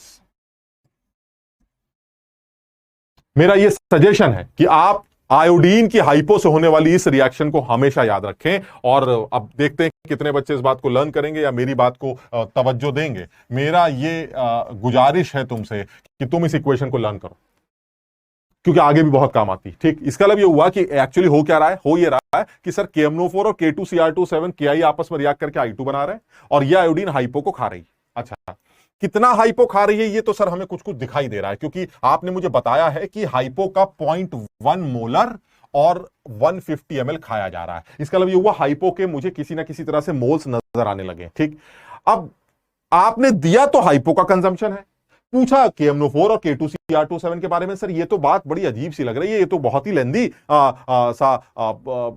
सवाल लग रहा है। ये बहुत बढ़िया, लक्षित ने बहुत अच्छी बात बताई, शाबाश लक्षित, बहुत बढ़िया। अब हम इसी बारे में बात कर रहे हैं। ठीक, क्या है वो कह रहा है भाई KMNO4 K2Cr27 क्या ही आपस में रिएक्ट कर रहा है। तुम्हें याद है मैंने अपना लॉ ऑफ इक्विवेलेंस तुम्हें बताया था, जो बेवकूफ होते हैं वो क्या करते हैं, इक्विवेलेंस ऑफ KMNO4 बराबर K2Cr27 बराबर KI। अरे लल्लू हो, KMNO4 और K2Cr27 तो दोनों ही ऑक्सीडाइजिंग एजेंट्स होते हैं भाई, ये दोनों आपस में रिएक्ट हुए ना करेंगे, ये दोनों मिलकर किसको निपटाएंगे, वो KI को निपटाएंगे और KI को ऑक्सीडाइज करके किसमें कन्वर्ट करेंगे, I2। यानी KMNO4 जो कि एक OA है,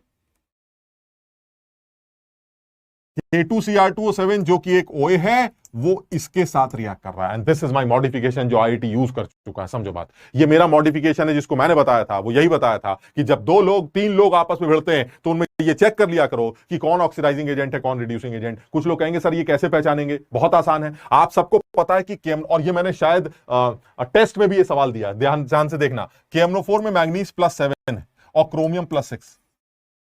मैग्नीज की मैक्सिमम ऑक्सीडेशन स्टेट +7 होती है और क्रोमियम की मैक्सिमम ऑक्सीडेशन स्टेट +6 होती है। यानी ये दोनों इसके ऊपर नहीं जा सकते लेकिन इसके नीचे आ सकते हैं। तो अगर ये दोनों नीचे आ सकते हैं तो इसका मतलब रिड्यूस हो सकते हैं, इसलिए ये दोनों ऑक्सीडाइजिंग एजेंट हो सकते हैं लेकिन ऑक्सीडाइजिंग रिड्यूसिंग एजेंट नहीं हो सकते। इसका मतलब हुआ ये दोनों लोग अपनी ऑक्सीडेशन स्टेट को घटाने की कोशिश करेंगे, इसलिए दोनों लोग रिड्यूस होंगे, इसलिए दोनों लोग क्या बन जाएंगे, ऑक्सीडाइजिंग एजेंट। और ये दोनों ऑक्सीडाइजिंग एजेंट मिलकर किसको निपटाएंगे, KI को। अब अगर आप ये कहें कि A बराबर B बराबर C तो गलत हो गया सर, आपने बिल्कुल सही बताया था कि दो ऑक्सीडाइजिंग एजेंट्स अगर रिएक्ट कर रहे हैं और एक रिड्यूसिंग एजेंट रिएक्ट कर रहा हो तो दोनों ऑक्सीडाइजिंग एजेंट्स के सम वो रिड्यूसिंग एजेंट्स के बराबर होता है। यानी जो समझ में आ रहा है वो ये आ रहा है, जो सवाल में लग रहा है, जो कॉन्सेप्ट इन्वॉल्व होने जा रहा है वो ये है कि equivalence of KMNO4 plus equivalence of K2Cr27 is equal to equivalence of KI। हमें लग रहा है सर ये वाला कॉन्सेप्ट लगेगा इस A + B = C। क्लियर है यहां तक सबको? हाँ, ऐड होके होगा। ये अब सीक्रेट रूम की बातें आ रही हैं, तुम लोग पढ़ाई पे कम ध्यान देते हो, उल्टी सीधी बातें बताते हो। दिख रहा है, चैट दिख रहा है, हम फिर से कर रहे हैं। B और C का, A और B का सम C के बराबर होगा।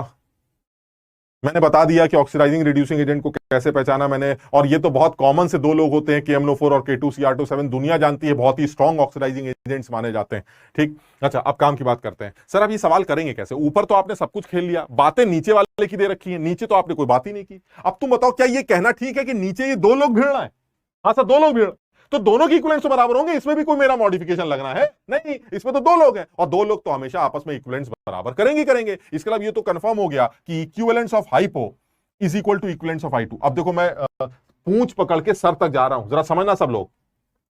Equivalence of hypo is equal to equivalence of iodine. Clear है?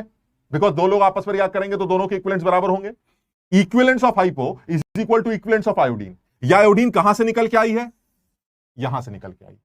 That means equivalence of hypo is equal to equivalence of iodine, that is equal to equivalence of this iodine, because ये iodine और ये iodine common है, और ये iodine कहां से निकल के आई है, KI से। यानी क्या बोलना चाहिए, इक्विवेलेंस ऑफ हाइपो बराबर इक्विवेलेंस ऑफ आयोडीन बराबर equivalence of KI, and the equivalence of KI must be equal to the equivalence of KI KMNO4 प्लस K2Cr27। यानी मैं यहां पर क्या लिख सकता हूं, this is equal to equivalence of iodine and this also equal to equivalence of hypo. बताओ समझे कि नहीं, सब लोग समझ पा रहे हैं?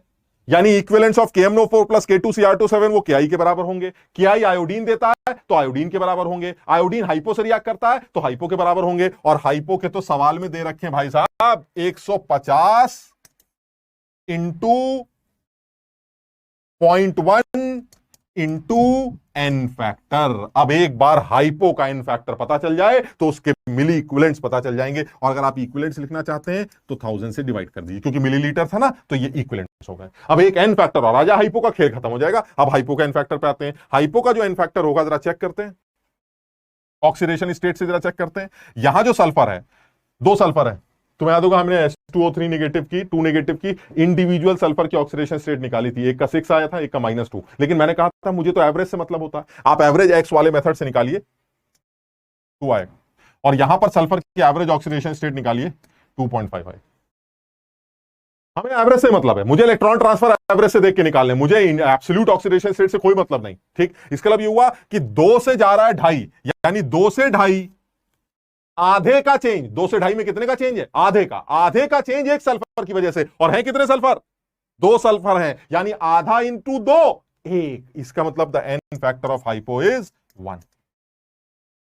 यानी जब कभी भी आयोडीन हाइपो से रिएक्ट करके Na2S4O6 बनाएगी, उसका एन फैक्टर, हाइपो का एन फैक्टर हमेशा 1 कंसीडर किया जाएगा। इसको ध्यान रखना। यानी 2 की ऑक्सीडेशन स्टेट 2.5 में कन्वर्ट हो रही है, आधे का चेंज एक सल्फर की वजह से। और since you have 2 sulphur atoms, तो 0.5 into 2 1, so n factor of hypo is 1। आप यहां एन की जगह 1 डाल दीजिए। ये आ गए आपके इक्विवेलेंट्स हाइपो के, and that is equal to I2, that is equal to Ki, and that is equal to the sum of KMnO4 and K2Cr27। अब आप KMnO4 और K2Cr27 के इक्विवेलेंट्स लिख देते हैं। वो कह रहा है ये बताइए इस 10 ग्राम के मिक्सचर में कौन कितना कितना है। तो ऐसे मान लेते हैं कि KMnO4 x ग्राम, तो फिर दूसरा वाला आदमी 10 - x ग्राम होगा। अब तुम जरा सोच के बताना, क्या ग्राम भी मोल देने का एक तरीका है? हाँ सर, ग्राम भी मोल देने का, ये तो बड़ा बेसिक सा तरीका। क्या ग्राम से मोल आ जाएंगे? हाँ सर, मोल आ जाएंगे। एक्स के टर्म्स में आएंगे, आने दो, मोल्स आ जाएंगे। सर मोल्स के बाद इक्विवेलेंट्स निकालने के लिए एन फैक्टर से मल्टीप्लाई करना पड़ेगा। हाँ सर, वैसे ही करेंगे। तो क्या मुझे KMnO4 के इक्विवेलेंट्स पता है? जरा सब लोग अकल लगाना। X upon molecular weight of KMnO4, ये मैं खुद निकाल लूंगा बाद में, इनटू एन फैक्टर। अभी देखते हैं, plus 10 - x upon molecular weight of K2Cr2O7 into n factor is equal to this। Clear है? अब बस एक चीज और बचती है कि सर KMnO4 और K2Cr2O7 का एन फैक्टर क्या रखेंगे। मैं ये कह रहा हूं कि जो हमने किया वो ये किया कि हमने इन दोनों की रिएक्शन Ki से करा के आयोडीन निकाली, आयोडीन को हाइपो से भिड़ा दिया, क्योंकि 2 लोग भिड़ रहे हैं, तो जितने भी हाइपो के इक्विवेलेंट्स होंगे वही आयोडीन के इक्विवेलेंट्स होंगे। आयोडीन यहां से आ रही है तो ये वाली आयोडीन भी उतनी होगी, ये आयोडीन Ki से आ रही है तो Ki के इक्विवेलेंट्स भी उतने होंगे, और Ki इन दोनों से भिड़ रहा है तो इन दोनों के इक्विवेलेंट्स का सम वो Ki के बराबर होगा, वो I2 के बराबर होगा, और वो हाइपो के बराबर होगा। हाइपो का दे रखा, यहां तक ठीक है। अच्छा, अब क्या करें? सर आपको तो KMnO4 और K2Cr27 का वेट निकालना है ना, ताकि आप परसेंटेज निकाल सके। तो मैंने कहा वेट निकालने के लिए काम करते हैं, एक के वेट को x मान लेते हैं, एक को 10 - x मान लेते हैं। तो अगर एक को x मानेंगे तो उसके मोल्स आ जाएंगे, उसके एन फैक्टर से मल्टीप्लाई करके उसके इक्विवेलेंट्स निकाल लेंगे। दूसरे को 10 - x माना तो उसके मोल्स आ जाएंगे, उसके एन फैक्टर से मल्टीप्लाई करके उसके इक्विवेलेंट्स निकाल लेंगे, और दोनों के इक्विवेलेंट्स के सम को इक्वेट कर देंगे, खत्म हो गया। अब देखो जरा यहां पर एन फैक्टर की मसला, weight upon molecular weight, moles आ गए, weight upon molecular weight, moles आ गए, इनटू एन फैक्टर इक्विवेलेंट्स आ गए। सो इक्विवेलेंट्स का sum is equal to equivalents of iodine is equal to equivalents of hypo. अब बस एक्स सॉल्व करना है, कोई सॉल्व मत करना भाई, एक्स समझ लो, कोई भी सॉल्व मत करना, क्योंकि मुझे नहीं पता इसका आंसर कैसा निकल के आएगा, कितना आएगा, क्योंकि मैंने पूरा डेटा बदल रखा है, मुझे डेटा याद नहीं था। ठीक, तो मैं सिर्फ सवाल करने का तरीका बता रहा हूं। आप चाहें तो मैं डीपीपी में ये सवाल डाल दूंगा, आप आराम से वहां सॉल्व कर लीजिएगा, ठीक है ना। तो हम डेटा के साथ बात नहीं कर रहे हैं, हम सिर्फ सवाल की खुशबू लेना चाह रहे हैं कि सवाल में कहा क्या गया था। अब सिर्फ एक मसला है, उसने तो मीडियम दे रखा था इसलिए मैं कर रहा था, क्योंकि मुझे KMnO4 का एन फैक्टर और K2Cr27 का एन फैक्टर मीडियम देके पता चल जाता है। लेकिन यहां तो मीडियम मैंने दिया नहीं, मैंने जानबूझ के नहीं दिया। लेकिन उनमें से अभी एक बच्चे ने, मुझे नाम याद नहीं आ रहा, शायद लक्ष्य था वो, उसने ये बताया है सर आपने एक बार बताई थी और आपने ये कहा था कि तुम्हें याद तो नहीं रहेगा, हो सकता है तुम में से कुछ लोगों को ये बात याद आए, तुम्हें याद तो नहीं रहेगा तुम्हें, लेकिन ये बात याद आएगी कि मैंने कुछ कहा था और तब तुमको ये बताया था कि तुम्हें ये बात तो याद नहीं रहेगी, लेकिन मेरी ये बात याद रखना कि तुम्हें ये याद नहीं रहेगी। समझो बात, याद आ रहा है? मैंने तुमसे कहा था कि तुम्हें एग्जैक्टली जो बात है वो तो नहीं याद रहेगी, लेकिन ये वाली बात याद रखना कि मैंने तुमको ये बताया था कि तुम्हें याद नहीं आएगा।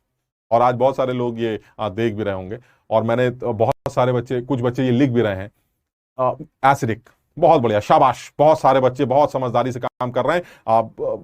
एसिडिक, क्यों एसिडिक? क्योंकि मैंने तुम्हें बताया था कि मीडियम भले ही ना हो, लेकिन KMnO4 भले ही सारे मीडियम में ऑक्सीडाइजिंग एजेंट की तरह बिहेव करता हो, लेकिन K2Cr2O7 के लिए उसके ऑक्सीडाइजिंग नेचर को दिखाने के लिए आप कोशिश करते हैं कि मीडियम एसिडिक रखा जाए, क्योंकि बेसिक मीडियम में K2Cr2O7 जो है वो CrO4 2 नेगेटिव में कन्वर्ट हो जाता है, और क्रोमेट बनते ही बहुत सारे कैटायंस क्रोमेट का सॉल्ट बनाने के प्रेसिपिटेट होने लगते हैं, यानी ऑक्सीडाइजिंग नेचर गया भाड़ में, वो अपना ही कुछ खेल चालू कर देता, यानी K2Cr2O7 एसिडिक मीडियम में इन्वॉल्व होता है। इसका मतलब ये हुआ, आपने अगर नहीं भी दे रखा है तो ये जो K2Cr2O7 इसको देख के समझ में आ गया सर मीडियम एसिडिक ही होगा, और अगर मीडियम एसिडिक होगा तो फिर सोचना ही नहीं सर इसका एन फैक्टर 5 होगा, और हमने याद कर रखा है K2Cr2O7 का एन फैक्टर एसिडिक मीडियम में 6 होता है, पीछे 4 पन्ने पलटिए आपको याद आ जाएगा। नहीं याद करोगे तो परेशान रहोगे, बाकी मर्जी तुम्हारी। IIT में पूछा गया एक सब्जेक्टिव सवाल तुम्हारे सामने डिस्कस कर रहा है, ये तो इतनी अंग्रेजी लिख रहे हैं, वरना कोई पढ़ा लिखा बच्चा कहेगा, क्या कहेगा सर KMnO4 प्लस K2Cr2O7 बराबर KI बराबर I2 बराबर हाइपो, एक लाइन में सॉल्व, खत्म, कुछ नहीं करना, सिर्फ कैलकुलेशन बचती है। इस पूरी इक्वेशन में जो अननोन है वो सिर्फ x, भाई मॉलिक्यूलर वेट तो आप निकाल ही लेंगे इन दोनों का, सिर्फ x अननोन है, आप x सॉल्व कर लीजिएगा, x आते ही आपको KMnO4 का भी वेट पता चल जाएगा, आपको K2Cr2O7 का भी वेट पता चल जाएगा, आप दोनों की परसेंटेज निकालना चाहें तो परसेंटेज भी निकाल सकते हैं। ये है सवाल, समझो सब लोग इसको समझने की कोशिश करो। क्लियर है? कुछ लोग कह रहे हैं हाँ क्लियर है। जिन लोगों को जरा सा भी दिक्कत आ रही है वो इसको जरा सा समझेंगे और याद करेंगे, जोर डालेंगे, हाँ सर कुछ बताया था, उनको समझ में आ जाए। And this is the modification of law of equivalence. When more than two reactants are reacting each other, the equivalents उन सबके आपस में बराबर, it is always not true. It is true only when they all are reacting each other. ऐसा possible है कि जब दो से ज्यादा रिएक्टेंट इन्वॉल्व हो और वो आपस में भिड़ ना रहे हो, दो लोग मिलकर तीसरे को निपटा रहे हो, तो ऐसे में दोनों का सम तीसरे से इक्वेट किया जाता है। मैंने यहां पर यही यूज किया है। बहुत बढ़िया, कुछ लोगों को क्लियर है, बहुत सही, शाबाश शाबाश। लेकिन आंसर मत निकालना भाई, आंसर में समझ लो कहीं ऐसा ना हो एक्स की वैल्यू माइनस में आ जाए, क्योंकि डेटा गलत है। हम डेटा के साथ करेंगे तो इसका आंसर निकाला जा सकता है। बहुत बढ़िया आयुष, क्लियर है, तरुण, सब लोगों को समझ में आ रहा है, बहुत बढ़िया। इसको समझने की कोशिश करो। हम इसी से मिलता जुलता एक और सवाल करते हैं, लेकिन समझ लो ये है, पूरा वाइंड अप कर रहे हैं चीजों को। इसको समझो कि ये पूरी कहानी जो तुमसे आज की क्लास से पहले करी गई थी, उसका पर्पस क्या था? उसका पर्पस था ये चीजें सॉल्व करना कि लॉ ऑफ इक्विवेलेंस को अप्लाई करके बिना इक्वेशंस के, बिना तुम कहोगे सर आपने इतनी सारी इक्वेशन क्या लिखी मैंने इक्वेशन, क्या ये इक्वेशन है पूरी? सिर्फ I2 बनेगी, 36 चीजें और बनेगी, लिखा मैंने? क्या मैंने बैलेंसिंग की? नहीं की। तो इक्वेशन की मैंने तो सिर्फ इस इक्वेशन को याद करने के लिए बोला भाई, ये मेरा अपना मानना है। मैं तुमसे सिर्फ यही एक इक्वेशन याद करने के लिए कह रहा हूं, क्योंकि मुझे खास अच्छी लगती है ये इक्वेशन। इस इक्वेशन का बड़ा इस्तेमाल आगे भी हो सकता है, इसलिए आयोडीन हाइपो से रिएक्ट करके NaI और Na2S4O6 बनाती है। इसकी इक्वेशन याद कर ली जाए और यह भी याद रखा जाए कि Na2S2O3 जिसको आप हाइपो सोल्यूशन कहते हैं, उसका एन फैक्टर 1 होता है।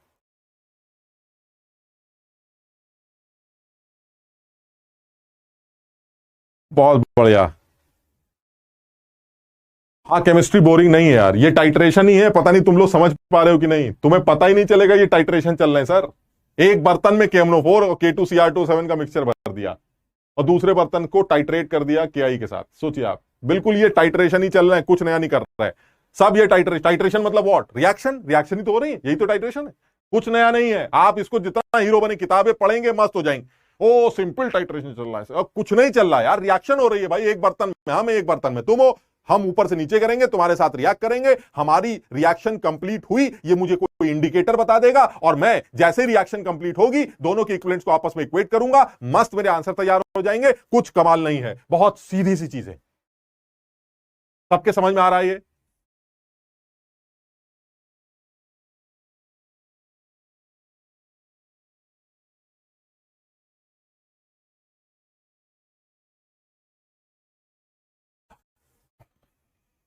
ठीक है, अच्छा, और बढ़ते हैं, और थोड़ा सा आगे बढ़ते हैं। ये बिल्कुल इसी से मिलता जुलता एक और सवाल करते हैं। तुम्हें दिखाता हूं मैं IIT में अब तक के पूछे गए मुश्किल और सबसे मुश्किल सवालों में क्या आता है, जरा समझना। मेरे हिसाब से जेई के पेपर में जो सवाल अब मैं देने जा रहा हूं वो एडवांस लेवल पर अब तक जेई में पूछे गए सबसे मुश्किल सवालों में आता है। और मेरे हिसाब से जो बच्चा मेरी बातें सुन चुका है वो सवाल चुटकियों में कर सकता है। आप समझिए जरा सवाल क्या है।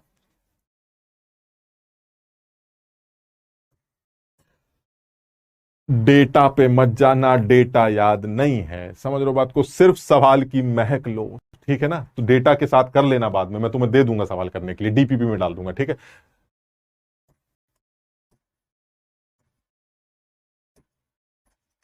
10 gram of a mixture of CuS and Cu2s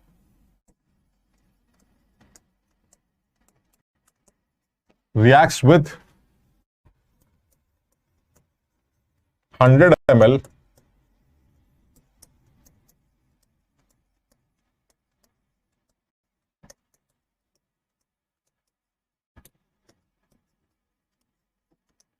in acidic medium.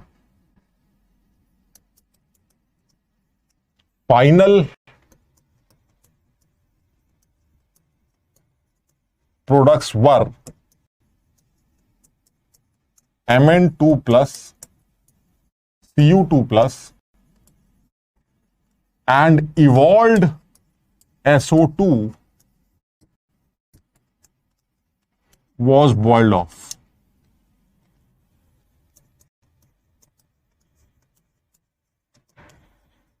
Find out the percentage of CUS in the mixture.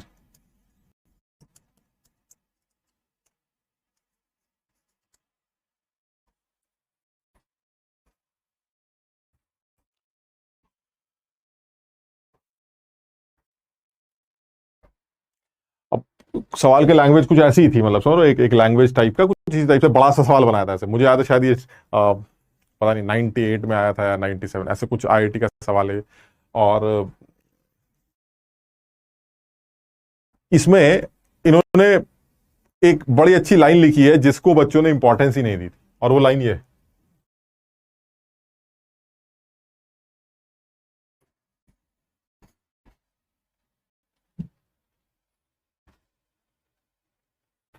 हमने कहा देखिए ऐसा हम करके देख लेते हैं, हम ज्यादा दिमाग नहीं लगाएंगे यार। दिमाग क्या नहीं लगाना है, सबसे पहले बताओ तुम्हें लगता है 3 लोग भिड़ रहे हैं और तीन लोग बर्तन में पड़े हैं? एक तो Cu2s है, एक CuS है और एक KMnO4।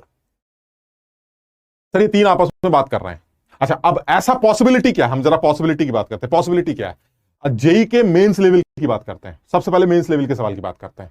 First statement, KMnO4 is used to oxidize CuS and Cu2s both.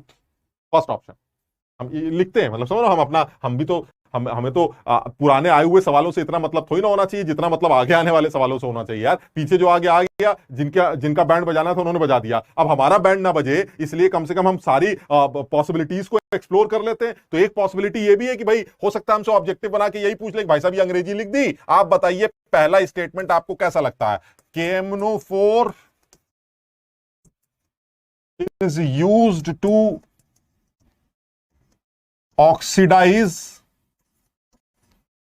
CuS and Cu2s both। दूसरा,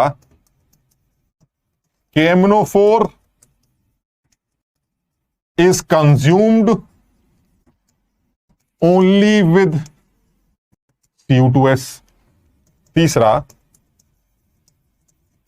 KMnO4 is consumed only with CuS। चौथा, more KMnO4 is used to oxidize Cu2s as compared to CuS। और पांचवा option जो गधों के लिए बनाया जाता है,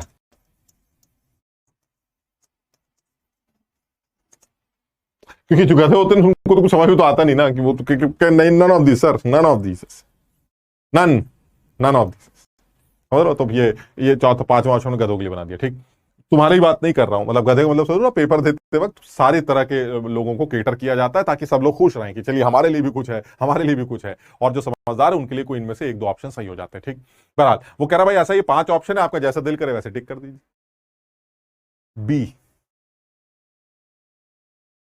B,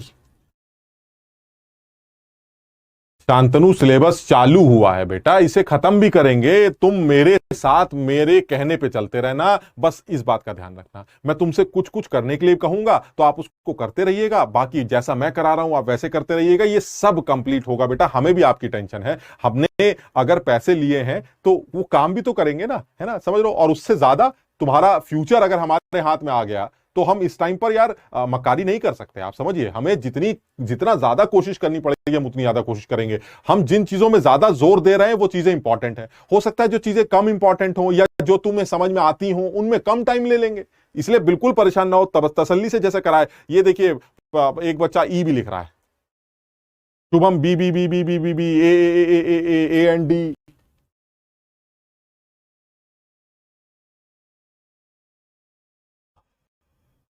A B D A B A Junaid सी।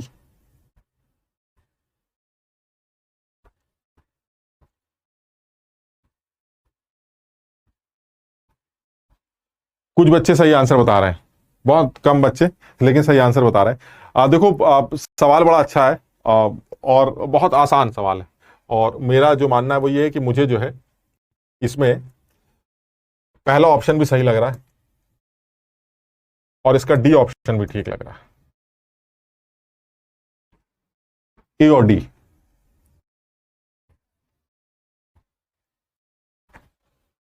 सब लोग समझे, मतलब ऑब्वियसली अच्छा सवाल है, ऑब्जेक्टिव लेवल का एक बड़ा अच्छा सवाल है।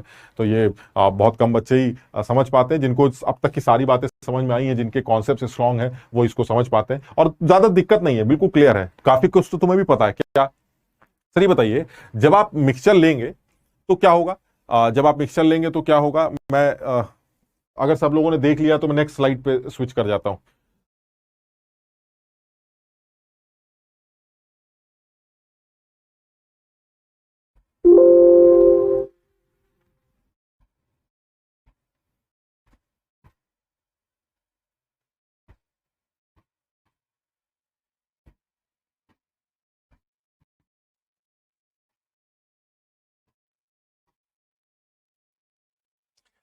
देखो ऐसा लग रहा है जैसे ये चल रहा है, Cu2s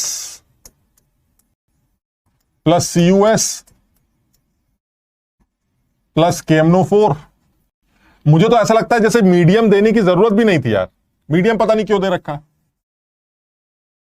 जब उसने प्रोडक्ट ही बता रखे हैं कि भाई Mn2 प्लस बन रहा है, तो वो तो वैसे ही क्लियर हो गया भाई कि Mn2 प्लस बन रहा है तो मीडियम एसिडिक ही होगा, क्योंकि KMnO4 +7 से +2 में एसिडिक मीडियम में ही जाता है। लेकिन फिर भी चलिए ठीक है, सवाल वाला आपकी इतनी मदद कर रहा है, बहुत बढ़िया। ये बनाया, और क्या क्या बनाया उसने कहा कॉपर जो है वो +2 में है, और जो सल्फर है वो SO2 में बना, और वो बॉइल्ड ऑफ। मतलब इसने जो ये वाली लाइन लिखी ना कि evolved SO2 is boiled of, लोगों ने सोचा बॉइल्ड ऑफ निकल गई, खत्म, क्या ले। अरे यार उसके निकलने से ही सारा खेल है। जो बच्चे भी आंसर में ए को इंक्लूड नहीं कर रहे हैं वो इसलिए नहीं कर रहे हैं, जो बच्चे बी ऑप्शन बता रहे थे लाइन से बहुत सारे, वो ये सोच रहे थे कि कॉपर तो ऑलरेडी +2 में है, कॉपर का तो कुछ होना ही नहीं। अरे ऐसा नहीं है यार, इसको समझो जरा। इस केस में जरा ध्यान से देखो, Cu2s और CuS में, ये बताओ Cu2s में अगर मैं ऑक्सीडेशन स्टेट्स निकालूं सबकी, तो कॉपर हमारा +1 में आएगा, सल्फर -2 में आएगा। ये सब लोगों को पता होगा, मैं ज्यादा डिटेल में नहीं जाऊंगा। ये कॉपर +2 में आएगा, सल्फर -2 में आएगा। यहां मैग्नीज +7 है, सबकी लिख लेते हैं, जिसकी लिख सकते हैं। यहां मैग्नीज +2 में है, यहां कॉपर +2 में है और सल्फर +4। ये इन सबके ऑक्सीडेशन स्टेट्स। अब तुम्हें बताओ, तुम्हें लगता है KMnO4 जो है, कुछ बच्चे क्या सोच रहे थे, सर यहां तो कॉपर ऑलरेडी +2 में और वो +2 में ही कन्वर्ट हो रहा है, इसका मतलब KMnO4 कॉपर को तो ऑक्सीडाइज कर ही नहीं सकता। अरे कॉपर को नहीं कर सकता, लेकिन सल्फर को तो कर सकता है। This is my second category salt in which only one atom is getting oxidise. देखिए सिर्फ सल्फर, सल्फर यहां -2 से +4 में जा रहा है भाई। कौन कर रहा है ये ऑक्सीडेशन? KMnO4 ही तो कर रहा है। यानी कॉपर को भले ही ना कर पाए, लेकिन सल्फर को तो ऑक्सीडाइज कर रहा है। पन्ने पलट के देखो, CuS का एग्जाम्पल भी तुमने लिखा है और Cu2s का एग्जाम्पल भी तुमने लिखा है। पीछे पेज चेंज करके देखो, समझ में आ जाए। जब तुमने फर्स्ट कैटेगरी का सॉल्ट डिस्कस किया था, सेकंड कैटेगरी का सॉल्ट डिस्कस किया था, थर्ड कैटेगरी का सॉल्ट डिस्कस किया था, तुमने सारे एग्जांपल्स लिख रखे हैं। ठीक, बहरहाल तो CuS जो है वो ऑक्सीडाइज हो रहा है Cu2+ और SO2 में, जिसमें कॉपर का तो भले ही कुछ ना हो, लेकिन सल्फर ऑक्सीडाइज होगा और सल्फर -2 से +4 में जाएगा। 6 का चेंज आएगा एक सल्फर की वजह से, और एक ही सल्फर है तो एन फैक्टर इसका 6 होगा। इसी तरह से यहां चेक कर लेते हैं। यहां पर कॉपर भी ऑक्सीडाइज हो रहा है +2 में और सल्फर भी ऑक्सीडाइज हो रहा है +4 में। इसका मतलब हुआ यहां कॉपर भी उछल रहा है, सल्फर भी उछल रहा है, तो फिर जब दोनों उछलते हैं तो एन फैक्टर कैसे निकलता है? सारे इलेक्ट्रॉन्स को जोड़ दिया जाता है। -1 से, सब तुम पहले कर चुके हो, +1 से +2, एक का चेंज, एक की वजह से, और कॉपर कितने? 2, यानी दो उछाल दिए और आगे बढ़ते हैं।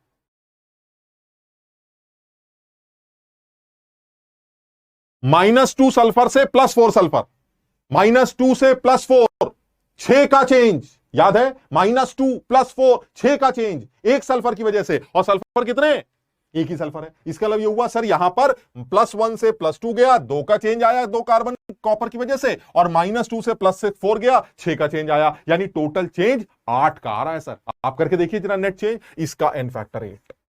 यानी मैं ये बताना चाह रहा हूं कि KMnO4 जो है वो Cu2s को भी उछाल रहा है और CuS को भी उछाल रहा है। सिर्फ फर्क इतना है कि वो CuS को कम खर्चा कर रहा है अपना, क्योंकि CuS के अंदर सिर्फ सल्फर को ऑक्सीडाइज करना पड़ रहा है, जबकि Cu2s के अंदर कॉपर को भी ऑक्सीडाइज करना पड़ रहा है और सल्फर को भी ऑक्सीडाइज करना पड़ रहा है, जिसकी वजह से KMnO4 का अमाउंट ज्यादा कंज्यूम होगा as compare to CuS। Clear है सब लोगों को?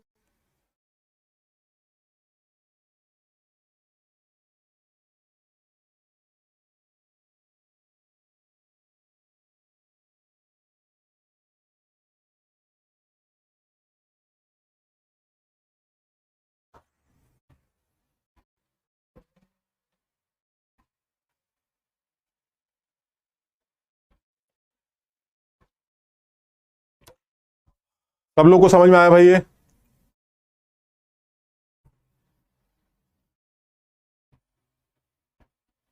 हाँ, SO2 उड़ गया है, लेकिन SO2 बना तो है ना।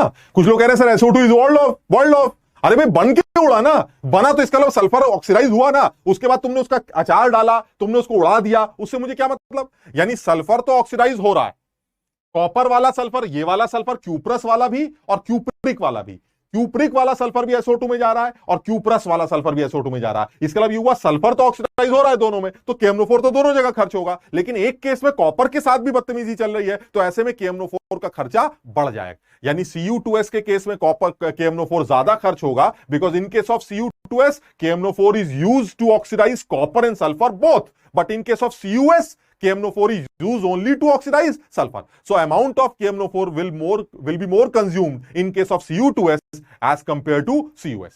यानी हमारा आंसर क्या सही होना चाहिए? हमारा आंसर सही होना चाहिए KMnO4 is used to oxidize CuS and Cu2s both, बिल्कुल सही है, और ज्यादा खर्च होगा Cu2s के लिए ना कि CuS के लिए। तो मेरा A ऑप्शन भी सही होना चाहिए और मेरा D ऑप्शन भी सही होना चाहिए। सब लोगों को क्लियर आया?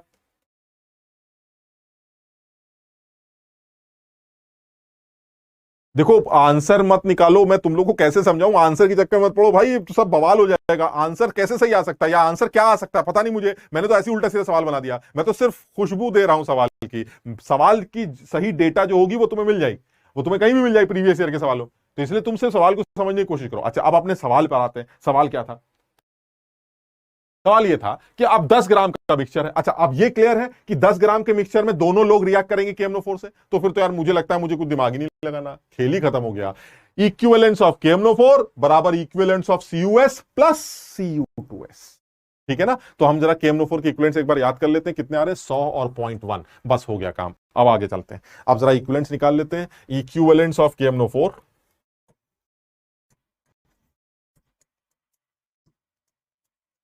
is equal to equivalence of CuS plus equivalence of Cu2s। KMnO4 के इक्विवेलेंस कितने हैं भाई? 100 इंटू कितना था यार, 100 into 0.1, 100 into 0.1 into n factor 5 divided by 1000। देखो इक्विवेलेंट्स इसलिए लिख रहा हूं मैं इस बार, मिली क्यों नहीं लिख रहा हूं, क्योंकि यहां ग्राम दे रखे हैं, तो ग्राम से तो इक्विवेलेंट्स ही निकलेंगे ना, तो इसलिए यहां पर ये इक्विवेलेंट्स हो गए, they are equal to Cu2s का वेट x मान लेता हूं, Qs का x मान लेता हूं, और Cu2s का 10 - x होता है। बिल्कुल भाई जैसे पहला वाला सवाल था। अब दोनों के इक्विवेलेंट्स इक्वेट कर देते हैं, x upon molecular weight of CuS into n factor plus 10 - x upon molecular weight of Cu2s into n factor. x unknown है, सॉल्व मत करना, निकल आएगा। x आ गया तो इसका वेट भी आ जाएगा, इसका वेट भी आ जाएगा, जिसकी परसेंटेज निकालनी है अपना खेलते कूदते रहो, खत्म हो गया।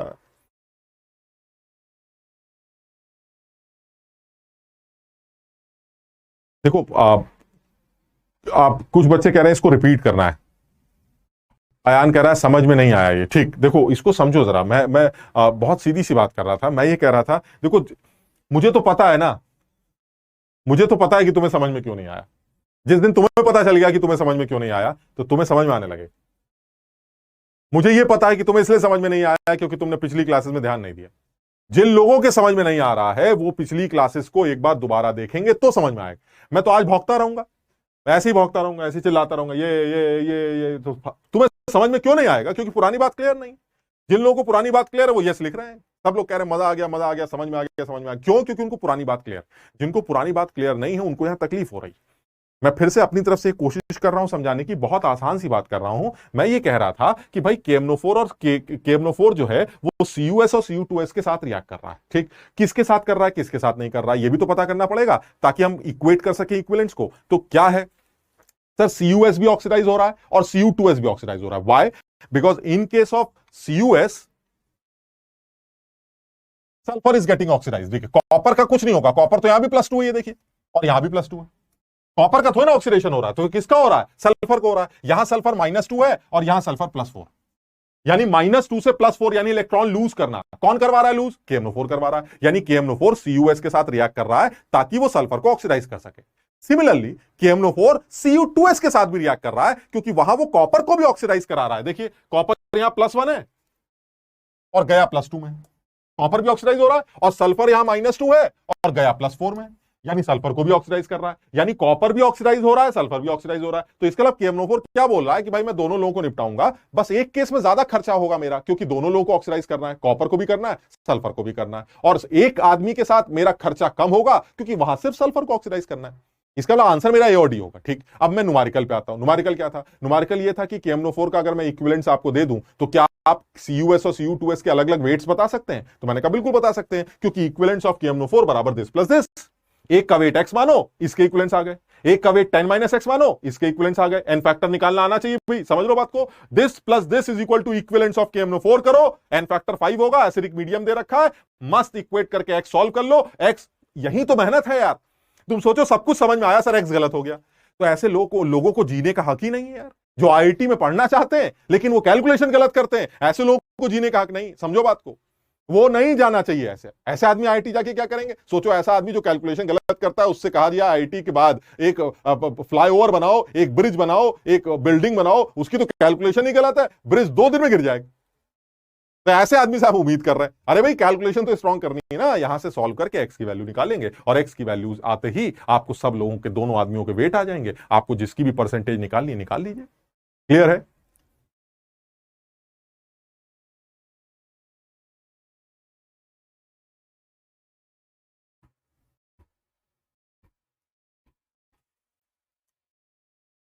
n = 8, प्रांजल पूछ रहा है n = 8 क्या सारा? प्रांजल तुम पास में होते तो एक चांटा लगाते।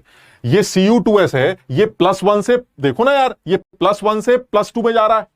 एक का चेंज एक की वजह से, समझ में आ रहा है? एक का चेंज एक की वजह से, तो दो कॉपर की वजह से दो का चेंज आएगा, यानी कॉपर की वजह से 2 इलेक्ट्रॉन लूज हो गए। सल्फर -2 से +4 में जा रहा है, यानी 6 का चेंज, 6 वो, 2 कॉपर वाले, 8 हो गया ना।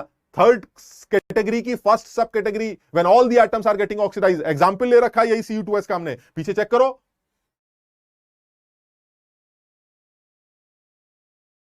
हाँ बिल्कुल हिमांशु सही करो, डीपीपी में सवाल डालेंगे इस तरह के, लेकिन थोड़ा धीरे धीरे करके डालेंगे। शाबाश,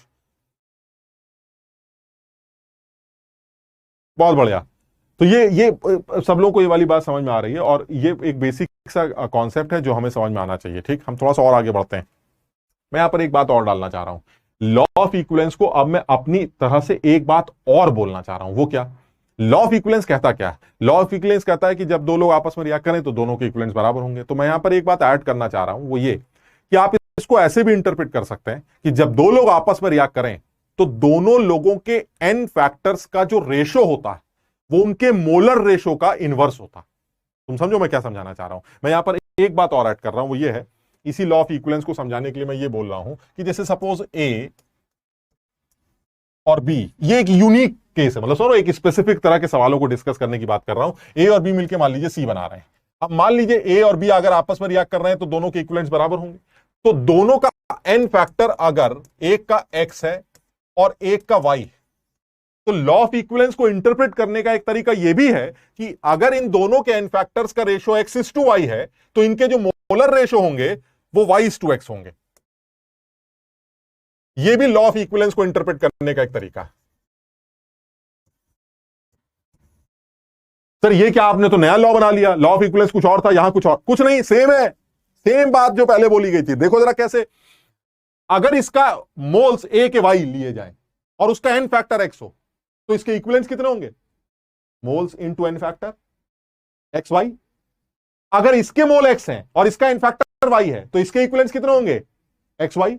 हो गए दोनों के इक्विवेलेंस बराबर, यानी equivalence of A will be x into y, equivalence of B will be equal to x into y. So ultimately equivalence of A बराबर equivalence of B and this is my law of equivalence। कुछ नई बात थोड़ी ना है। यानी law of equivalence को interpret करने का एक और तरीका यह है कि जब दो लोग आपस में रिएक्ट करें तो दोनों लोगों के इक्विवेलेंस एंड फैक्टर्स के रेशोज का इनवर्स उनका मोलर रेशो होगा, तभी उनके इक्विवेलेंस आपस में बराबर हों।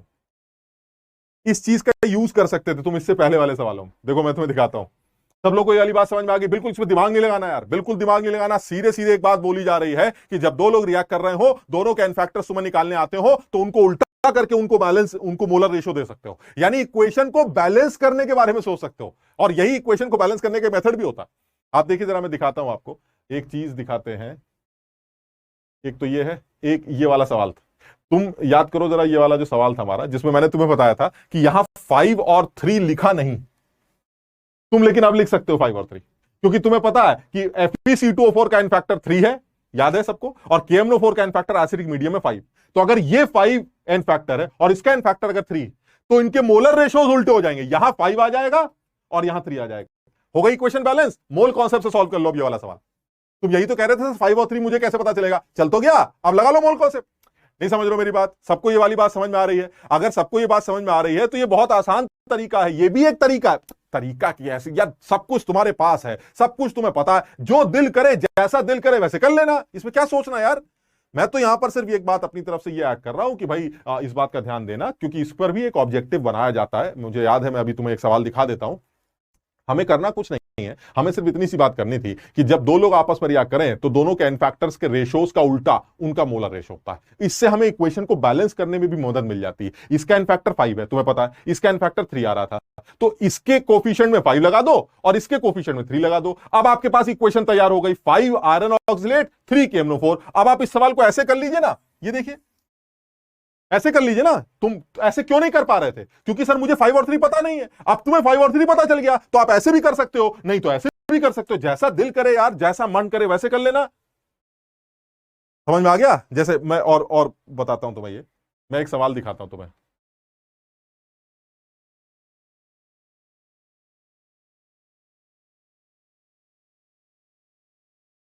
ये सवाल मुझे जहां तक याद आ रहा है, ये एम्स में पूछा गया एक सवाल,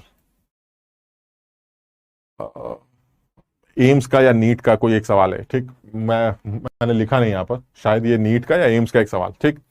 इस सवाल में ये पूछा जा रहा है कि आप मुझे करेक्ट कोफिशिएंट्स बताइए, रिएक्टेंट्स के कोफिशिएंट्स। अब देखो फिर वही है सर, रिएक्शन के कोफिशिएंट बताने के लिए इक्वेशन बनानी पड़ेगी, बैलेंस करनी पड़ेगी। बैलेंस कैसे करूं? आपने कुछ दे ही नहीं रखा यहां पर, आगे भी तो कुछ लिखिए कुछ, तभी तो समझ में आएगा। पूरी इक्वेशन तो आपने लिखी नहीं।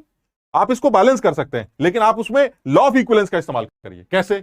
सब लोग इस बात को देखें जरा, क्या ये सब लोग मानते हैं कि यहां पर मैग्नीज +7 में है और यहां मैग्नीज +2 में है, तो ये सब लोग जानते ही हैं कि एसिडिक एनवायरनमेंट में इसका एन फैक्टर 5 आएगा।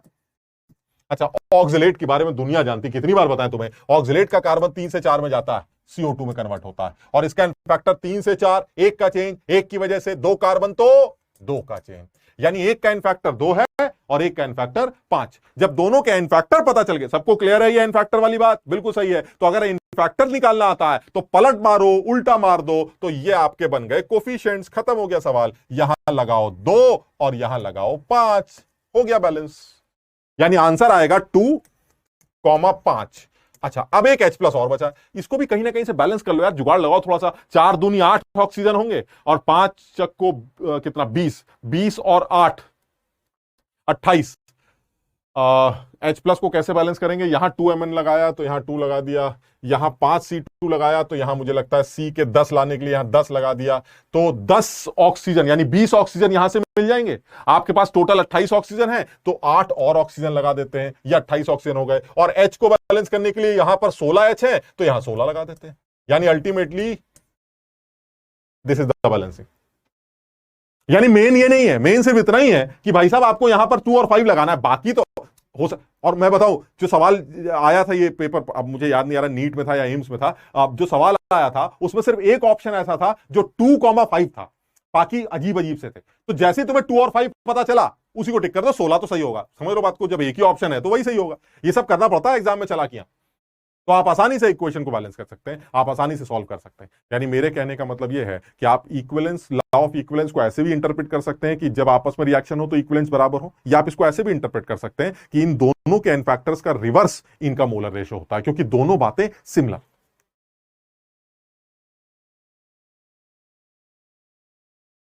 एक कह रहा है चक्कर आ रहा है सर, दिमाग खुल गया, हिल गए सर, मौत होने वाली है। शाबाश, मेहनत करो भाई, खूब दिमाग लगाएंगे, इसी तरह से हिलाना है दिमाग, क्योंकि वो होता है ना दिमाग जैसे एक खराब पंखा होता है, जब वो पुराना हो जाता है तो ऐसे कर कर कर चलता है, थोड़ा सा ऑयलिंग करनी पड़ती है ताकि वो स्मूथ रिवॉल्व करने लगे, रोटेट करने लगे। तो यहां पर भी वही वाली बात आ रही है कि थोड़ा सा दिमाग ठस हो चुका है, थोड़ी सी ऑयलिंग करनी पड़ेगी, और ऑयलिंग क्या यही सब मसाला है जो दिमाग में जाएगा तो दिमाग एकदम तेज भागने लगेगा। तो ये सब चीजें सीखनी है। तो आज हम इतना ही करते हैं, फिर अगली क्लास में फिर आगे बात करेंगे। मुझे लगता है हम एक क्लास और लेते हैं, इसको खत्म कर देते हैं। अगली क्लास में थोड़ा सा नॉर्मलिटी, तुम बड़े परेशान हो रहे हो, तुम्हें लग रहा है नॉर्मलिटी सर कुछ कमाल है, सर ने छोड़ रखी है। अरे कुछ नहीं होती यार, कंसंट्रेशन टर्म है, मतलब फिर वही मोल देने का और इक्विवेलेंट देने का एक तरीका आ जाएगा तुम्हारे सामने। पता नहीं तुम्हारे लिए नया क्यों होता है, मुझे तो हर चीज एक जैसी लगती है, सब एक जैसा। बहरहाल तो अगली क्लास में मिलते हैं, और सब लोग पेपर को एक बार वापस देख लेना, आज पेपर का डिस्कशन भी कर दूंगा, वो भी तुम देख लेना, और कुछ सबके पूरे पूरे नंबर आने चाहिए, बात खत्म इसमें, है ना। तो चलो, all the best, thank you.